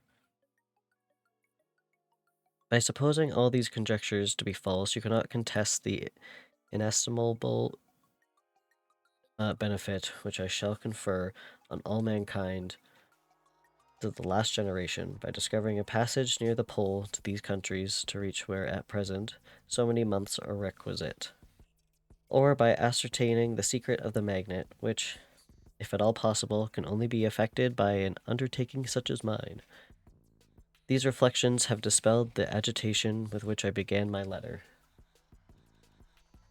and I feel my heart glow with an enthusiasm which elevates me to heaven, for nothing contributes so much to tranquilize the mind as a steady purpose, a point on which the soul may fix its intellectual eye. This expedition has been the favorite dream of my early years. I have read with ardor the accounts of the various voyages which have been made in the prospect of arriving on the North Pacific Ocean through the seas which surround the pole. You may remember that a history of all the voyages made for purposes of discovery composed the whole of our good Uncle Thomas's library. My education was neglected, yet I was passionately fond of reading. These volumes were my study day and night, and my familiarity with them increased that regret which I had felt as a child, on learning that my father's dying injunction had forbidden my uncle to allow me to embark in a seafaring life. These visions faded when I pursued, for the first time, those poets whose effusions entranced my soul, and I lifted it to heaven. I also became a poet, and for 1 year lived in a paradise of my own creation. I imagined that I also would obtain a niche in the temple where the names of Homer and Shakespeare are consecrated. You are well acquainted with my failure and how heavily I bore this disappointment, but just at that time I inherited the fortune of my cousin, and my thoughts were turned into the channel of the earlier bent. 6 years have passed since I resolved on my present undertaking. I can, even now, remember the hour from which I dedicated myself to his great enterprise.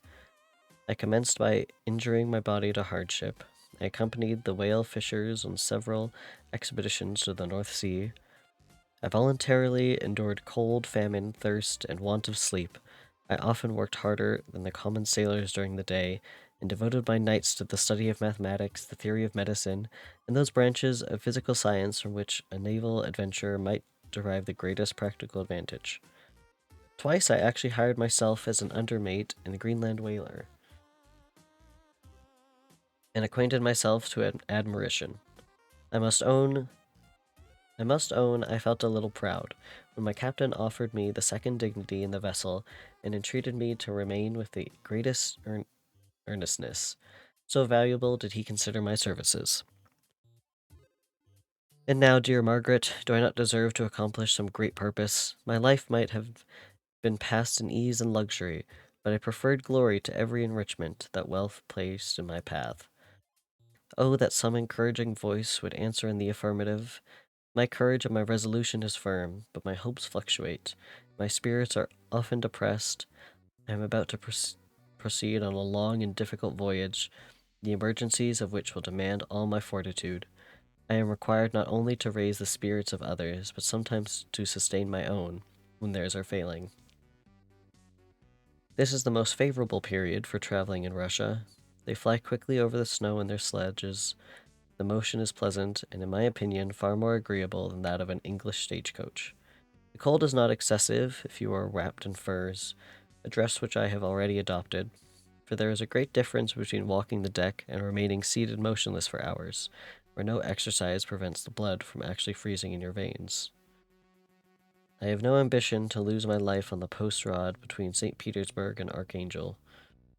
I shall depart for the later town in a fortnight or 3 weeks, and my intention is to hire a ship there, which can easily be done by paying the insurance for the owner, and to engage as many sailors as I think necessary among those who are accustomed to the whale fishing.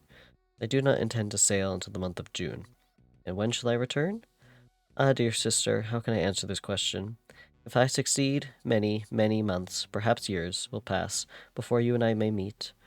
If I fail, you will see me again soon, or never. Farewell, my dear, excellent Margaret. Heaven shower down blessings on you and save me, that I may again and again testify my gratitude for all your love and kindness. Your affectionate brother, R. Walton. Q is at 11. Waiting for available server. Match found! Guys. We can play to get to the other side.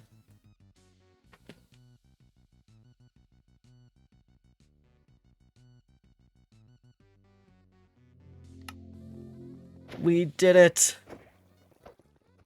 It only took reading the whole first letter from Frankenstein.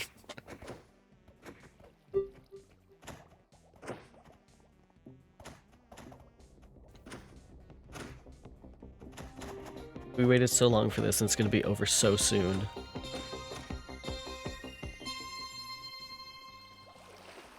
Oh, what the fuck?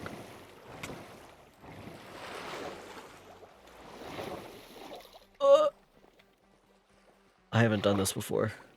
This specific map. I don't know where I'm going.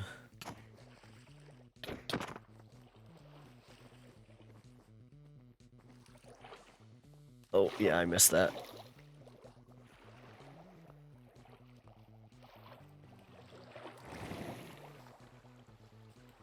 Wait, what? Down?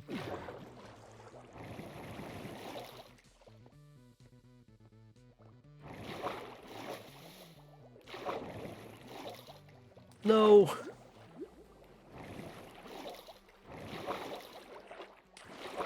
What the fuck?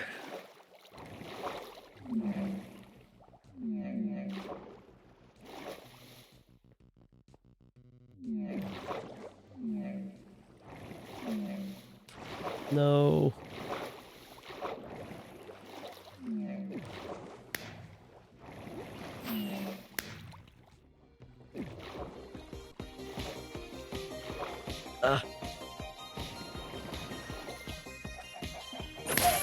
I do think it'd be fun if they added Ace Race in here. We got 10th. Right behind Zarkon, let's go.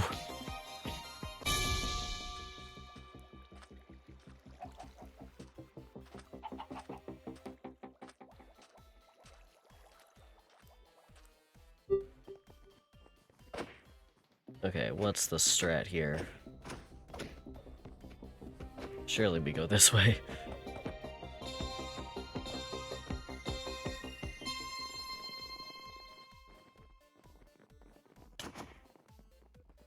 Oh, I don't know where I'm going, but we're going.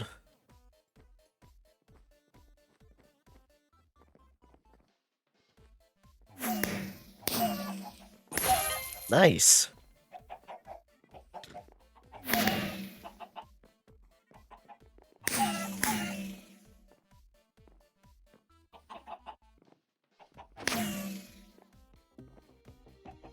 Where's Zircon?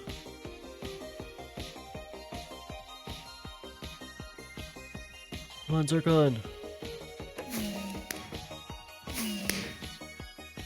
You're almost there. Yeah.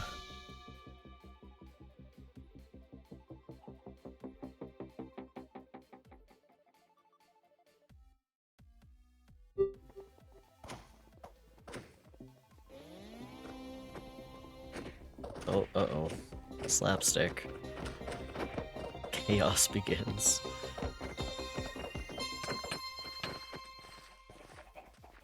I guess using the slapstick right off the bat isn't good because you just boost everyone.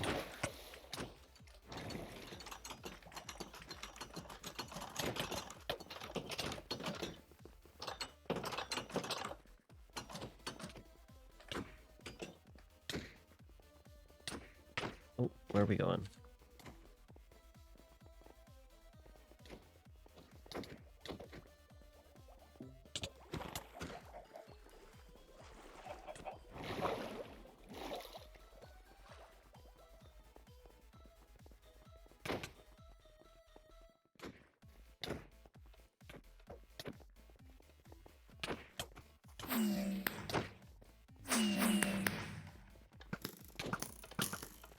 What the fuck?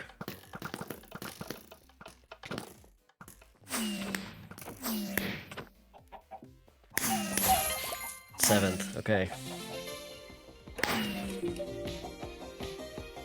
Oh god.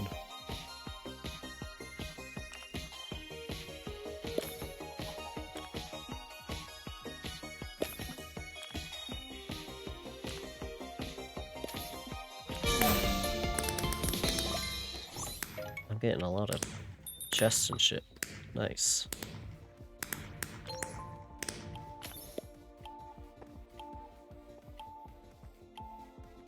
Oh, now there's actually people playing. Oh, no. People dropped out of the queue. No.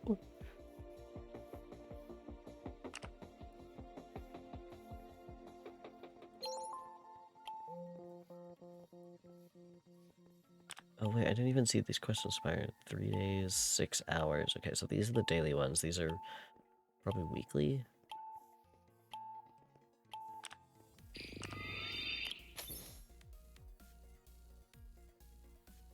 Oh, wait. No, we're in the game. I don't like the mining ones.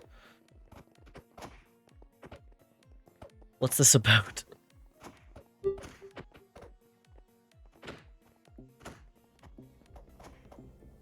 Helpful Zircon.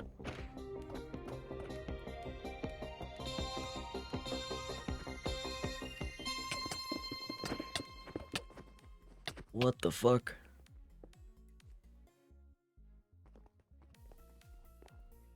Huh. Well, that is interesting, isn't it?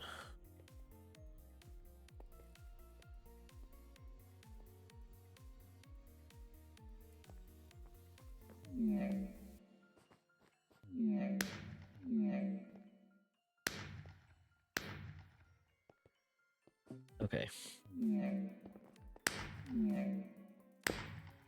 Damn it.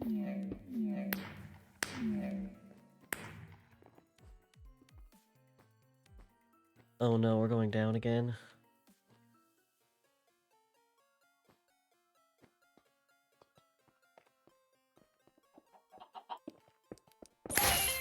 Ninth.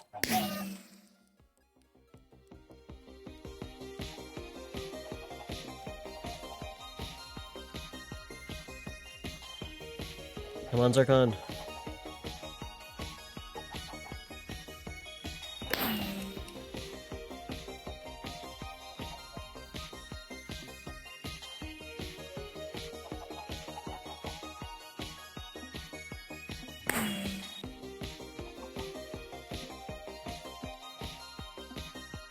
There's a little bitch camping.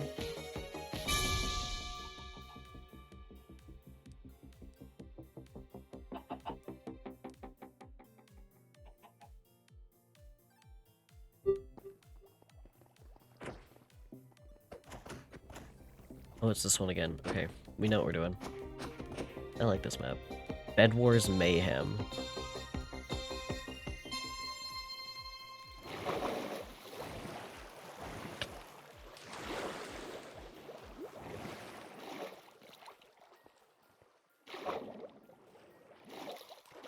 Oh, shoot. Fall Guys.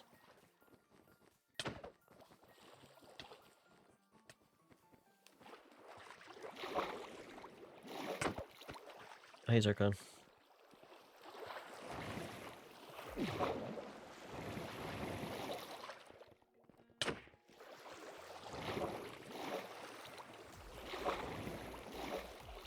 Oh no!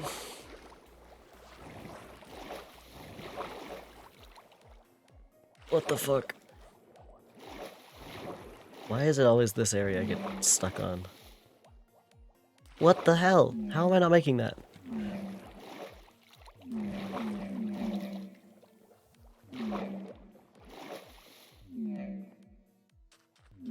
Damn it.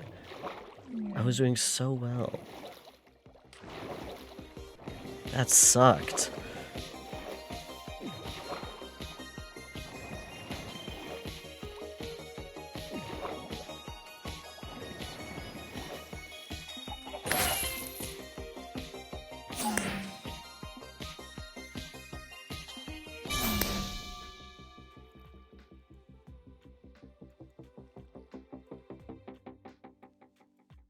I don't know why I couldn't make it in that one spot. Why is Telus calling me? Oh, suspected spam. Okay.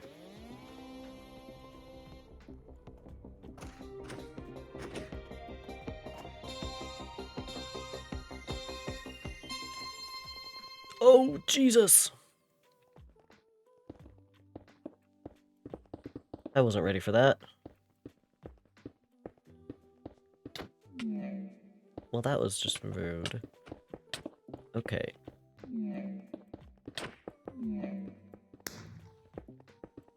Yeah, I'm using this person's pass. Deal with it.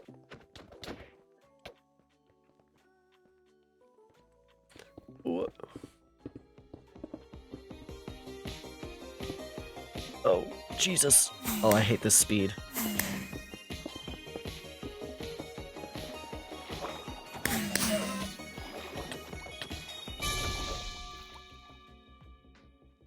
Damn.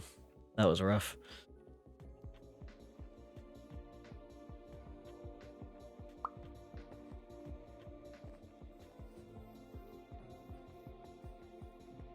I got 12.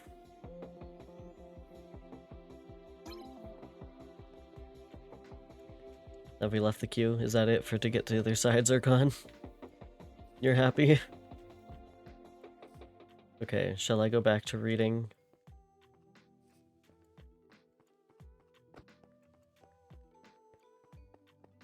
I didn't realize you could walk around this entire thing. But for some reason, not up here. Got your quest done. I got a couple quests done actually from that.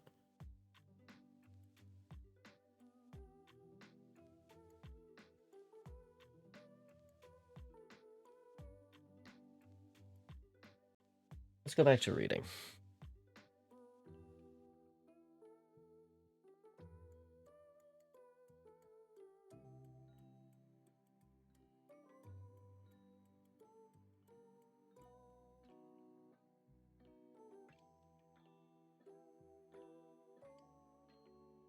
Okay. Because I think we can probably get through the ladders, maybe?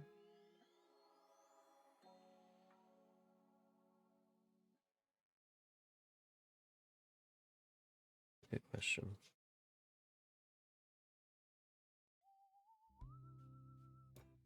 We only have 10 pages of letters. I don't know how long that's gonna take. This stream's all over the place, but when are they not? To Mrs. Seville, England. Archangel, March 28th, 1700 something. How slowly the time passes here, encompassed as I am by frost and snow, yet a second step is taken toward my enterprise.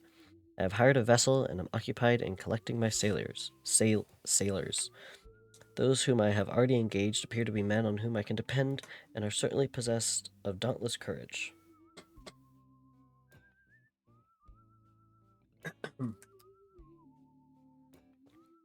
But I have one want which I have never yet been able to satisfy. In the absence of the object of which I now feel as most severe evil, I have no friend, Margaret. When I am glowing with the enthusiasm of success, there will be none to participate my joy. If I am assailed by disappointment, no one will endeavor to sustain me in dejection. I shall commit my thoughts to paper. It is true, but that is a poor medium for the communication of feeling. I desire the company of a man who could sympathize with me, whose eyes would reply to mine. He desires the company of a man. You may deem me romantic, my dear sister, but I bitterly feel the want of a friend. I have no one near me, gentle yet courageous, possessed of a cultivation, as well as a capacious mind. His tastes are like my own, to approve or amend my plans. How would such a friend repair the faults of your poor young brother? I added the word young there for no reason.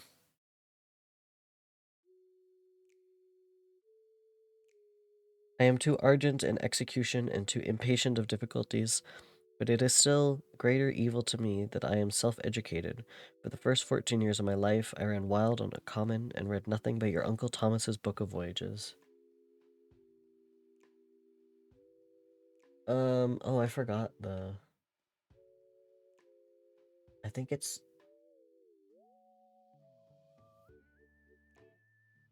a good question.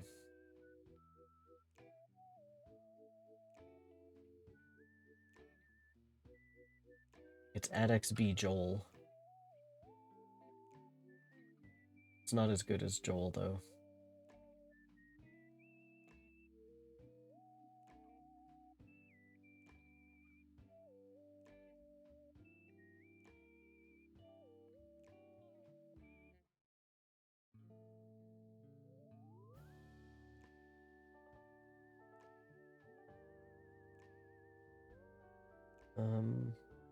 At that age, I became acquainted with the celebrated poets of our own country, but it was only when I had ceased to be in my power to derive its most important belief from such a conviction that I perceived the necessity of becoming acquainted with more languages than that of my native country. Now I am 28 and am in reality more illiterate than my many schoolboys of 15. It is true that I have thought more and that my daydreams are more extant and magnificent, but they want, as the painters call it, keeping, and I greatly need a friend who would have sense enough not to despise me as romantic and affection enough for me to endeavor to regulate my mind. Well, these are useless complaints. I shall certainly find no friend on the wide ocean, nor even here in Archangel. Among merchants and seamen, yet some feelings, unallied to the dross of human nature, beat even in these rugged bosoms. My lieutenant, for instance, is a man of wonderful courage and enterprise. He is madly desirous of glory, or rather, to word my phrase more characteristically, of advancement in his profession. He is an Englishman, and in the midst of national and professional prejudices, unsoftened by cultivation, retains some of my noblest endowments of humanity. I first became acquainted with him on board a whale vessel. Finding that he was unemployed in this city, I easily engaged him to assist in my enterprise. The master is a person of an excellent disposition, and is remarkable in the ship for his greatness or gentleness in the mildness of his discipline. This circumstance, added to his well-known integrity and dauntless courage, made me very desirous to engage him. A youth passed in solitude, my best years spent under your gentle and feminine fosterage, has so refined the groundwork of my character that I cannot overcome an intense distaste to the usual brutality exercised on boredom ship. This music is not spooky.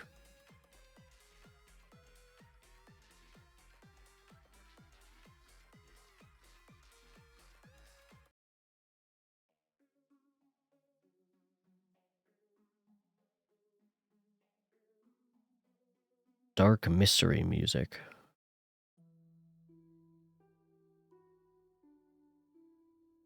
What should I get for dinner?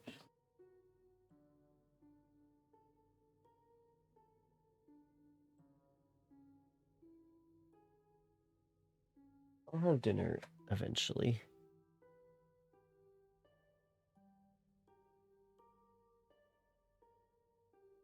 Where was I?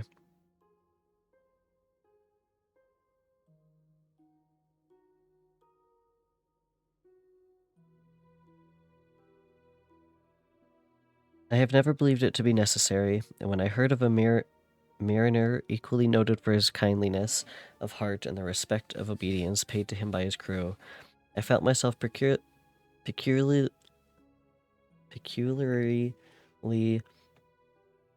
weird word, fortunate in being able to secure his services. I heard of him first in rather a romantic manner from a lady who owes to him the happiness of her life. What? This, briefly, is his story.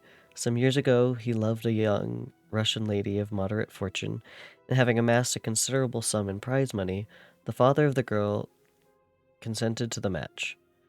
He saw his mistress once before the destined ceremony, but she was bathed in tears and throwing herself at his feet. He entreated him to spare her, confessing at the time that she loved another, but that he was poor, and that her father would never consent to the union. My generous friend reassured the suppliant, and on being informed the name of her lover, instantly abandoned his pursuit. He had already bought a farm with his money, on which he had designed to pass the remainder of his life, but he bestowed the whole on his rival, together with the remains of his prize money to purchase stock, and then himself solicited the young woman's father to consent to her marriage with her lover. But the old man decidedly refused, thinking himself bound in honor to my friend, who, when he found that the father inexorable quitted his country, nor returned until he heard that his former mistress was married according to her inclinations. What a noble fellow, you will exclaim. He is so, but then he is wholly uneducated. He is as silent as a Turk, and a kind of ignorant carelessness attends him, which, while it renders his conduct the more astonishing, detracts from the interest and sympathy which otherwise he would command. Hi, super cool Sonic fan. That's a fun name.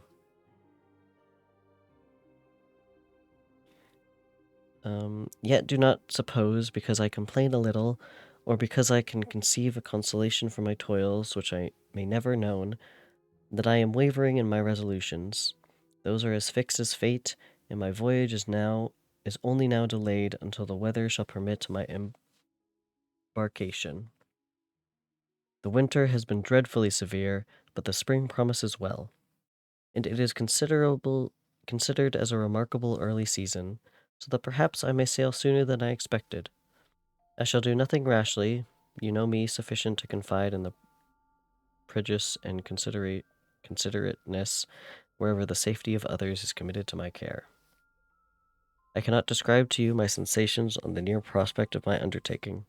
It is impossible to communicate to you a conception of the trembling sensation, half pleasurable and half fearful, with which I am preparing to depart.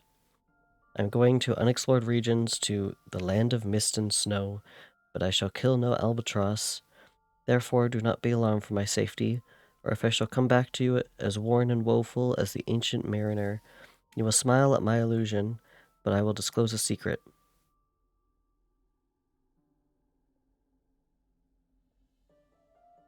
I have often attributed my attachment to, my passion, enthusiasm for, the dangerous mysteries of ocean, to that production of the most imaginative of modern poets. There is something at work in my soul which I do not understand. I am practically industrious, painstaking, a workman to execute with perseverance and labor, but besides this there is love for the marvelous, a belief in the marvelous intertwined in all my projects, which hurries me out of the common pathways of men, even to the wild sea and unvisited regions I am about to explore. But to return to dearest considerations, shall I meet you again, after having traversed immense seas and returned by the most southern cape of Africa or America? I dare not expect such success, yet I cannot bear to look at the reverse of my picture. Continue for the present to write to me by every opportunity.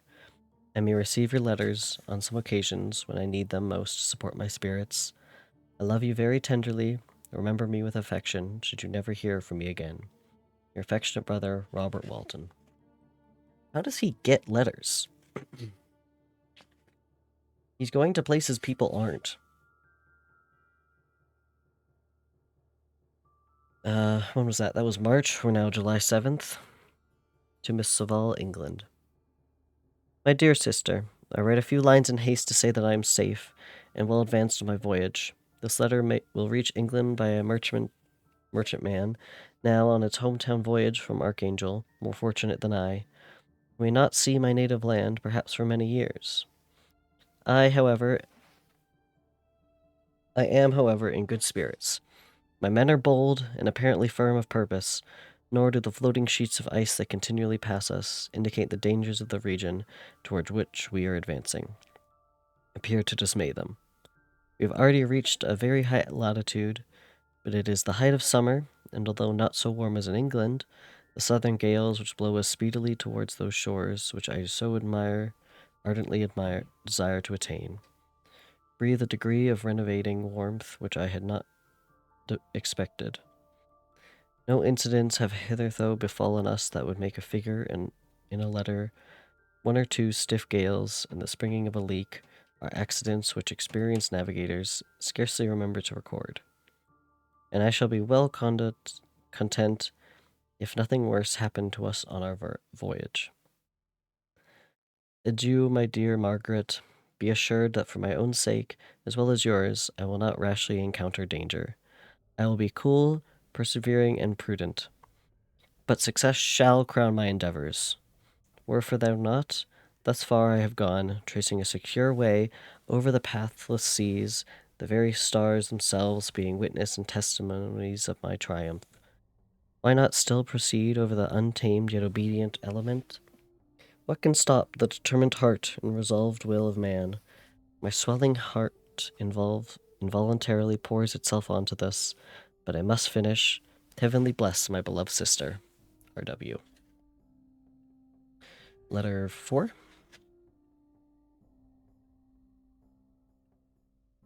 Spoilers. No. August 5th, so about a month later.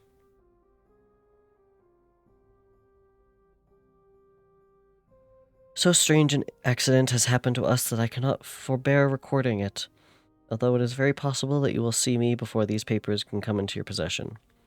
Last Monday, July 31st, we were nearly surrounded by ice, which closed in the ship on all sides. Scarcely leaving her in her sea room in which she floated, our situation was somewhat dangerous, especially as we were encompassed round by a very thick fog. Hold on.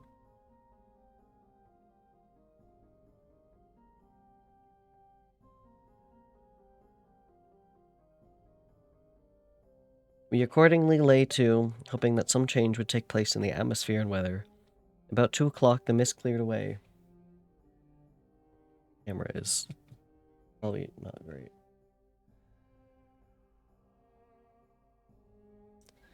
And we beheld, stretched out in every direction, vast and irregular plains of ice, which seemed to have no end.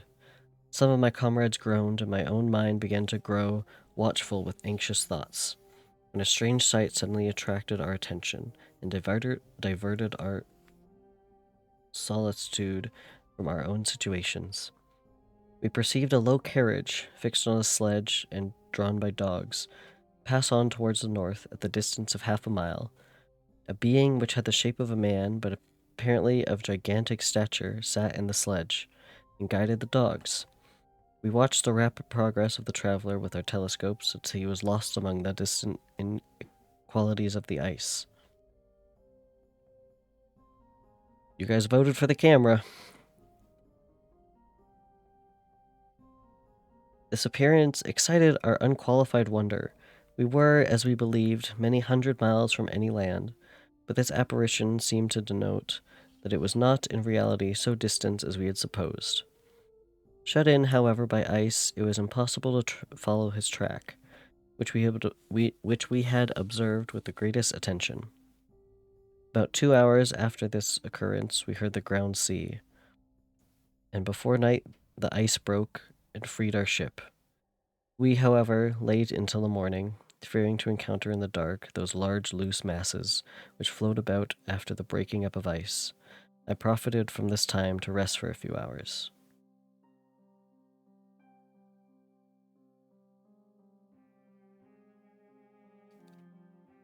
I don't think so. He might be tomorrow, yeah.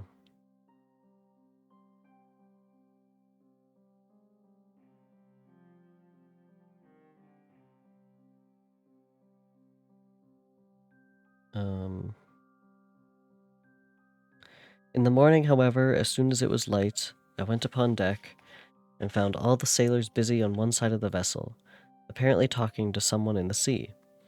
It was in fact a sledge, like that we had seen before, which had drifted towards us in the night on a large fragment of ice.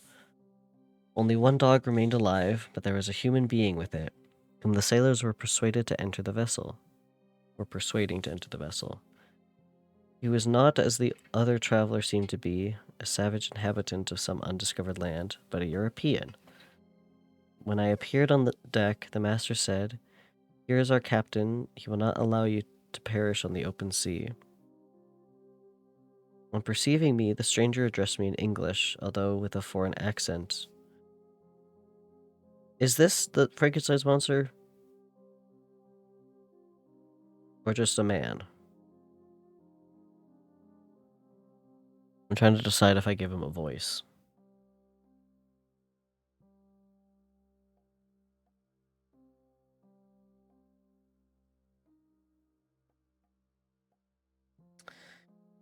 Frankenstein's English, isn't he? I don't know if I can do an English accent.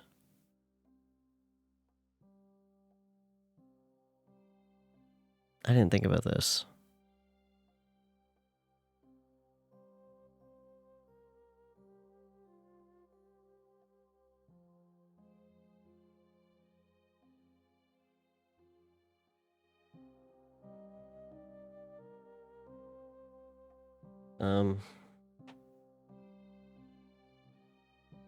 I can't even think of what an English accent is at the moment either.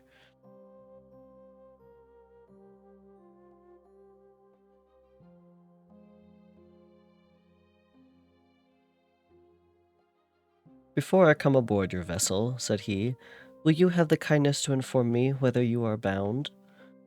You may conceive my astonishment on hearing such a question addressed to me from a man on the brink of destruction, and to whom I should have supposed that my vessel would have been a resource which he would not have exchanged for the most precious wealth the earth can afford.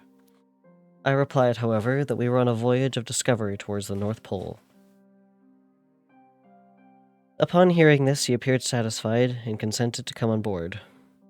Good God, Margaret, if you had seen the man who thus capitulated for his safety, your surprise would have been boundless.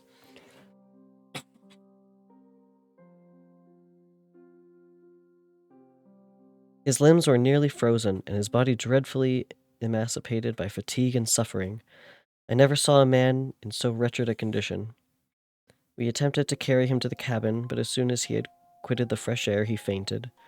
We accordingly brought him back to the deck and restored him to animation by rubbing him with some brandy and forcing him to swallow a small quantity. As soon as he showed signs of life, we wrapped him up in blankets and placed him near the chimney of the kitchen stove. By slow degrees he recovered and ate a little soup, which restored him wonderfully. 2 days passed in this manner before he was able to speak, and I often feared that his sufferings had deprived him of understanding. When he had in some measure recovered, I removed him to my own cabin, and attended on him as much as my duty would permit. I never saw a more interesting creature.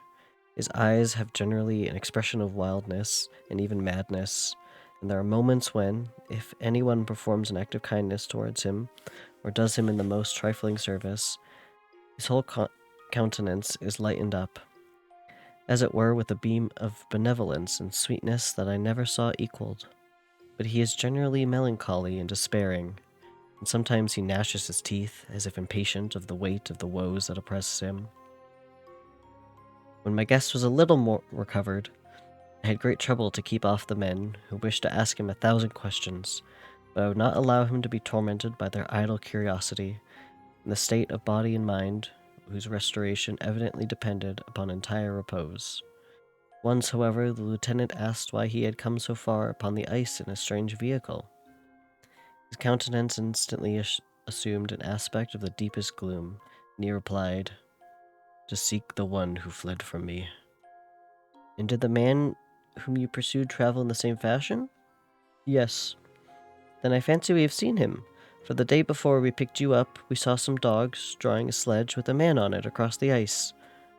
This aroused the stranger's attention, when he asked a multitude of questions concerning the route which the daemon, as he called him, had pursued. Soon after, when he was alone with me, he said, "I have doubtless excited your curiosity as well as that of the good people, but you are too considerate to make inquiries."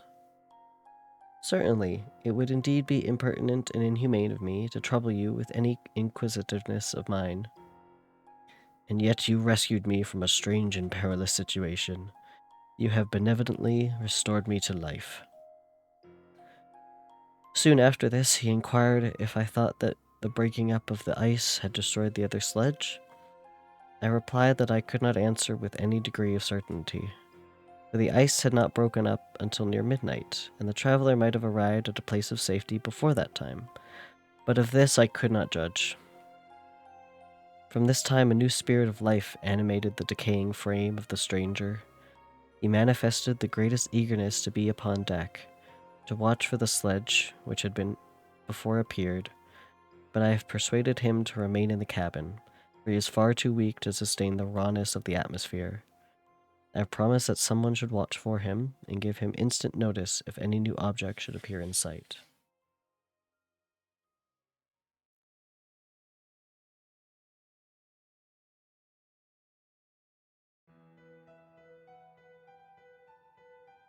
Such is my journal of what relates to the strange occurrence up to the present day. The stranger has gradually improved in health, but is very silent, and appears uneasy when anyone except myself enters the cabin.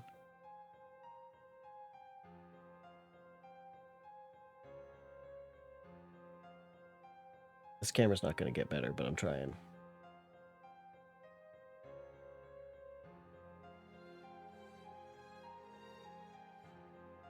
Yet his manners are so conciliating and gentle that the sailors are all interested in him, although they have had very little communication with him. For my own part, I began to love him as a brother, and his constant and deep grief fills me with sympathy and compassion. He must have been a noble creature in his better days, being even now in wreck so attractive and amiable. I said in one of my letters, my dear Margaret, that I should find no friend on the wide ocean, yet I have found a man who before his spirit had been broken by misery, I should have been happy to have possessed as the brother of my heart. I shall continue my journal concerning the stranger at intervals, should I have any fresh incidents to record. He's found a man!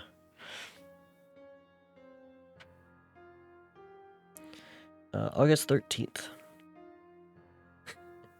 My affection for my guest increases every day. He excites at once my admiration and my pity to an astonishing degree. Okay, I do remember reading this part in class because at this point everyone was like, okay, so he likes Frankenstein. He also called him attractive. How can I see so noble a creature destroyed by misery without feeling the most poignant grief? He is so gentle, yet so wise. His mind is so cultivated, and when he speaks, although his words are culled with the choicest art, yet they flow with rapidity, and unparalleled eloquence. This sad little man has captured my heart. He would love some characters that I see online. My first thought was the dude from Arcane. I can't remember his name. He is now much recovered from his illness and is continually on the deck, apparently watching for the sledge that preceded his own. Yet, although unhappy, he is not so utterly occupied by his own misery, yet that he interests himself deeply in the projects of others. He has frequently conversed with me on mine, which I have communicated to him without disguise. He attended attentively into all my arrangements in favor of my eventual success, and into every minute detail of the measures I had taken to secure it. I was easily led by the sympathy which he invicted to use the language of my heart to give utterance to the burning ardor of my soul, and to say with all the fervor that warmed me, how gladly I would sacrifice my fortune, my existence, my every hope to the furtherance of my enterprise. One man's life or death were but a small price to pay for the acquirement of the knowledge which I sought for the dominion I shall acquire and transmit over the elemental foes of our race. As I spoke, a dark gloom spread over my listener's countenance. At first I perceived that he tried to suppress his emotion. He placed his hands before his eyes, and my voice quivered and failed me as I beheld tears trickle fast from between his fingers. A groan burst from his heaving breast. I paused. At length he spoke in broken accents. "Unhappy man, do you share my madness? Have you drunk also of the intoxicating draught? Hear me. Let me reveal my tale, and you will dash the cup from your lips." Such words, you may imagine, strongly excited my curiosity, but the paroxysm of grief that had seized the stranger overcame his weakened powers, and many hours of repose and tranquil conversation were necessary to restore his composure. Having conquered the violence of his feelings, he appeared to despise himself for being the slave of passion, and quelling the dark tyranny of despair, he led me again to converse concerning myself personally. He asked me of the history of my earlier years. The tale was quickly told, but it awakened various trains of reflection. I spoke of my desire of finding a friend, of my thirst for a more intimate sympathy with a fellow mind, and had ever fallen to my lot, and expressed my conviction that a man could boast of little happiness who did not enjoy this blessing. "I agree with you," replied the stranger. "We are unfashioned creatures, but half made up. If one wiser, better, dearer than ourselves, such a friend ought to be. Do not let this aid to perfection our weak and faulty natures. I once had a friend, the most noble of human creatures, and am entitled, therefore, to judge respecting friendship. You have hope and the world before you, and have no cause for despair, but I have lost everything, and cannot begin life anew." As he said this, his countenance became expressive of a calm, settled grief that touched me to my heart, but he was silent, and presently retired to his cabin. Even broken in spirits as he is, no one can feel more deeply than he does the beauties of nature. The starry sky, the sea, and every sight afforded by these wonderful rains seem still to have the power of elevating his soul from earth. Such a man has a double existence. He may suffer misery and be overwhelmed by disappointments, yet when he has retired into himself, he will be like a celestial spirit that has a halo around him, within whose circle no grief or folly ventures. Will you smile at the enthusiasm I express concerning this divine wanderer? You would not if you saw him. You have been tutored? Tutored.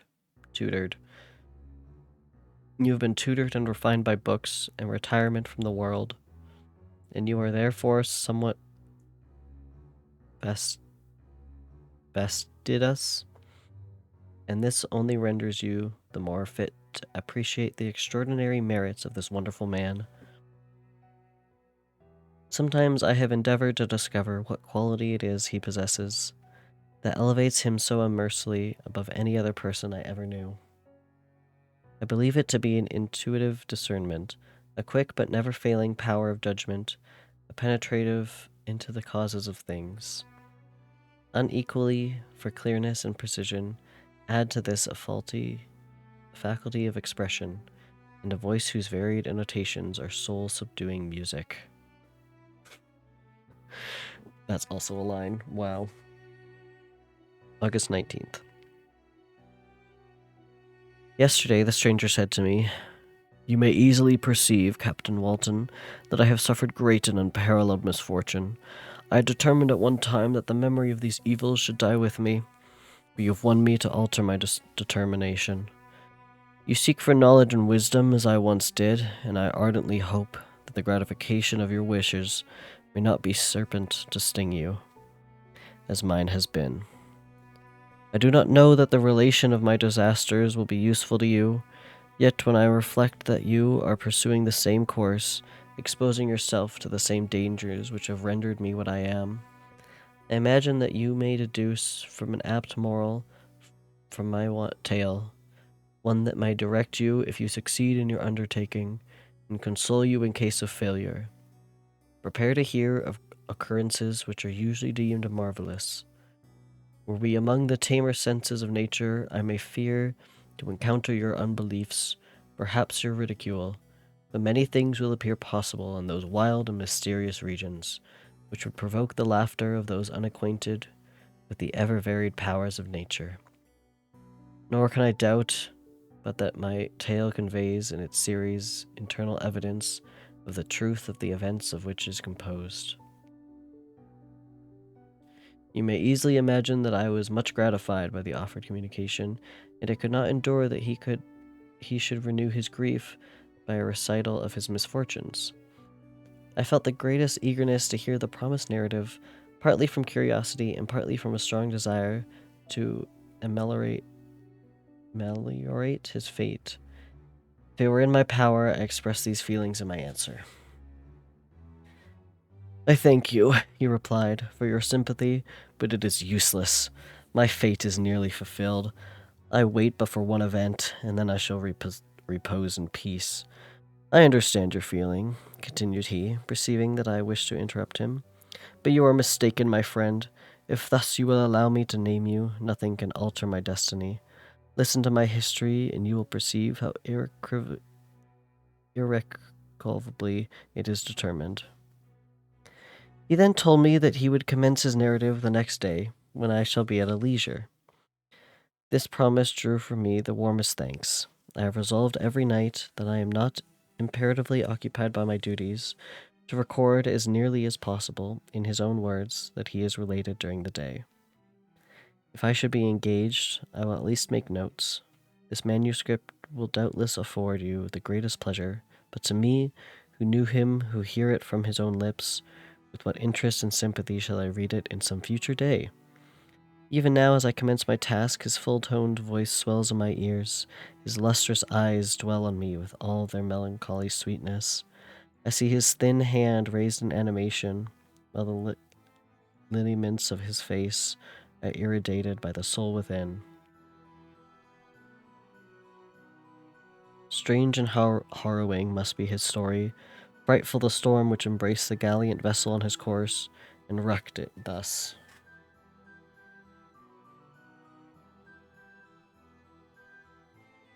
And so the rest of this is Frankenstein's story. Okay.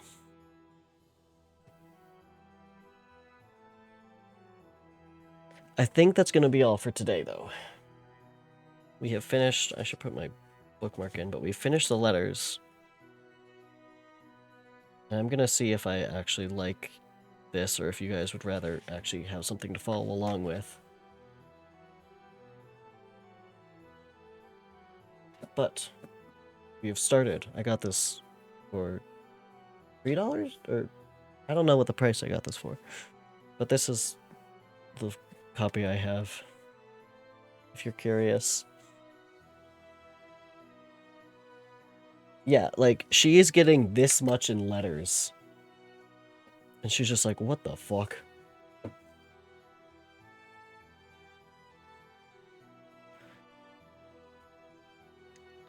But anyway, I hope you enjoyed the journey that this stream was.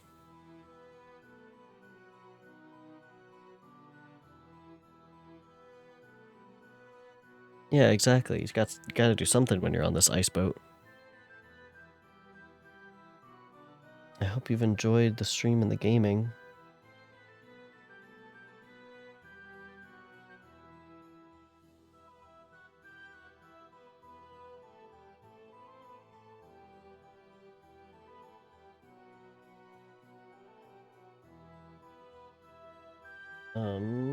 This is what I want. Oh, good time. Let's see.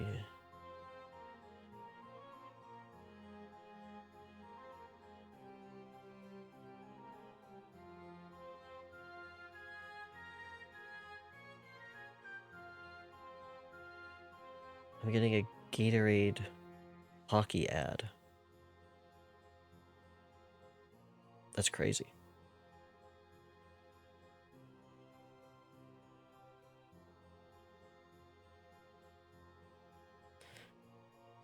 Okay. Thank you all for joining. Please give me a follow if you haven't already, and join this raid. We're gonna say hi to, I think, someone we've raided a while before.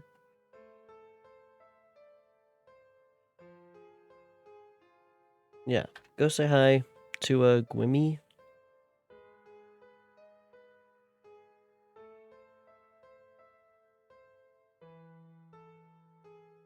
And I hope you enjoyed. I'll be back on Monday for more Minecraft on my single player server.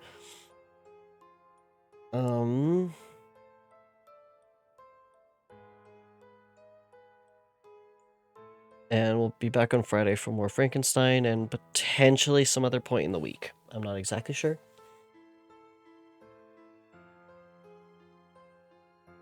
But yeah, Grimmy is playing Crime Scene Cleaner, and that sounds fun.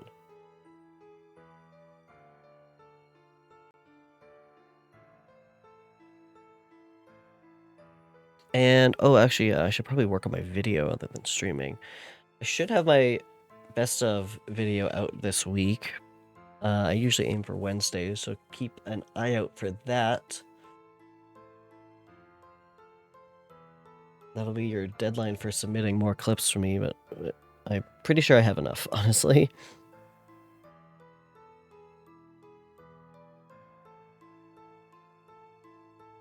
So yeah, have a good night, everyone. Thanks for joining, and I will see you on Monday. Bye.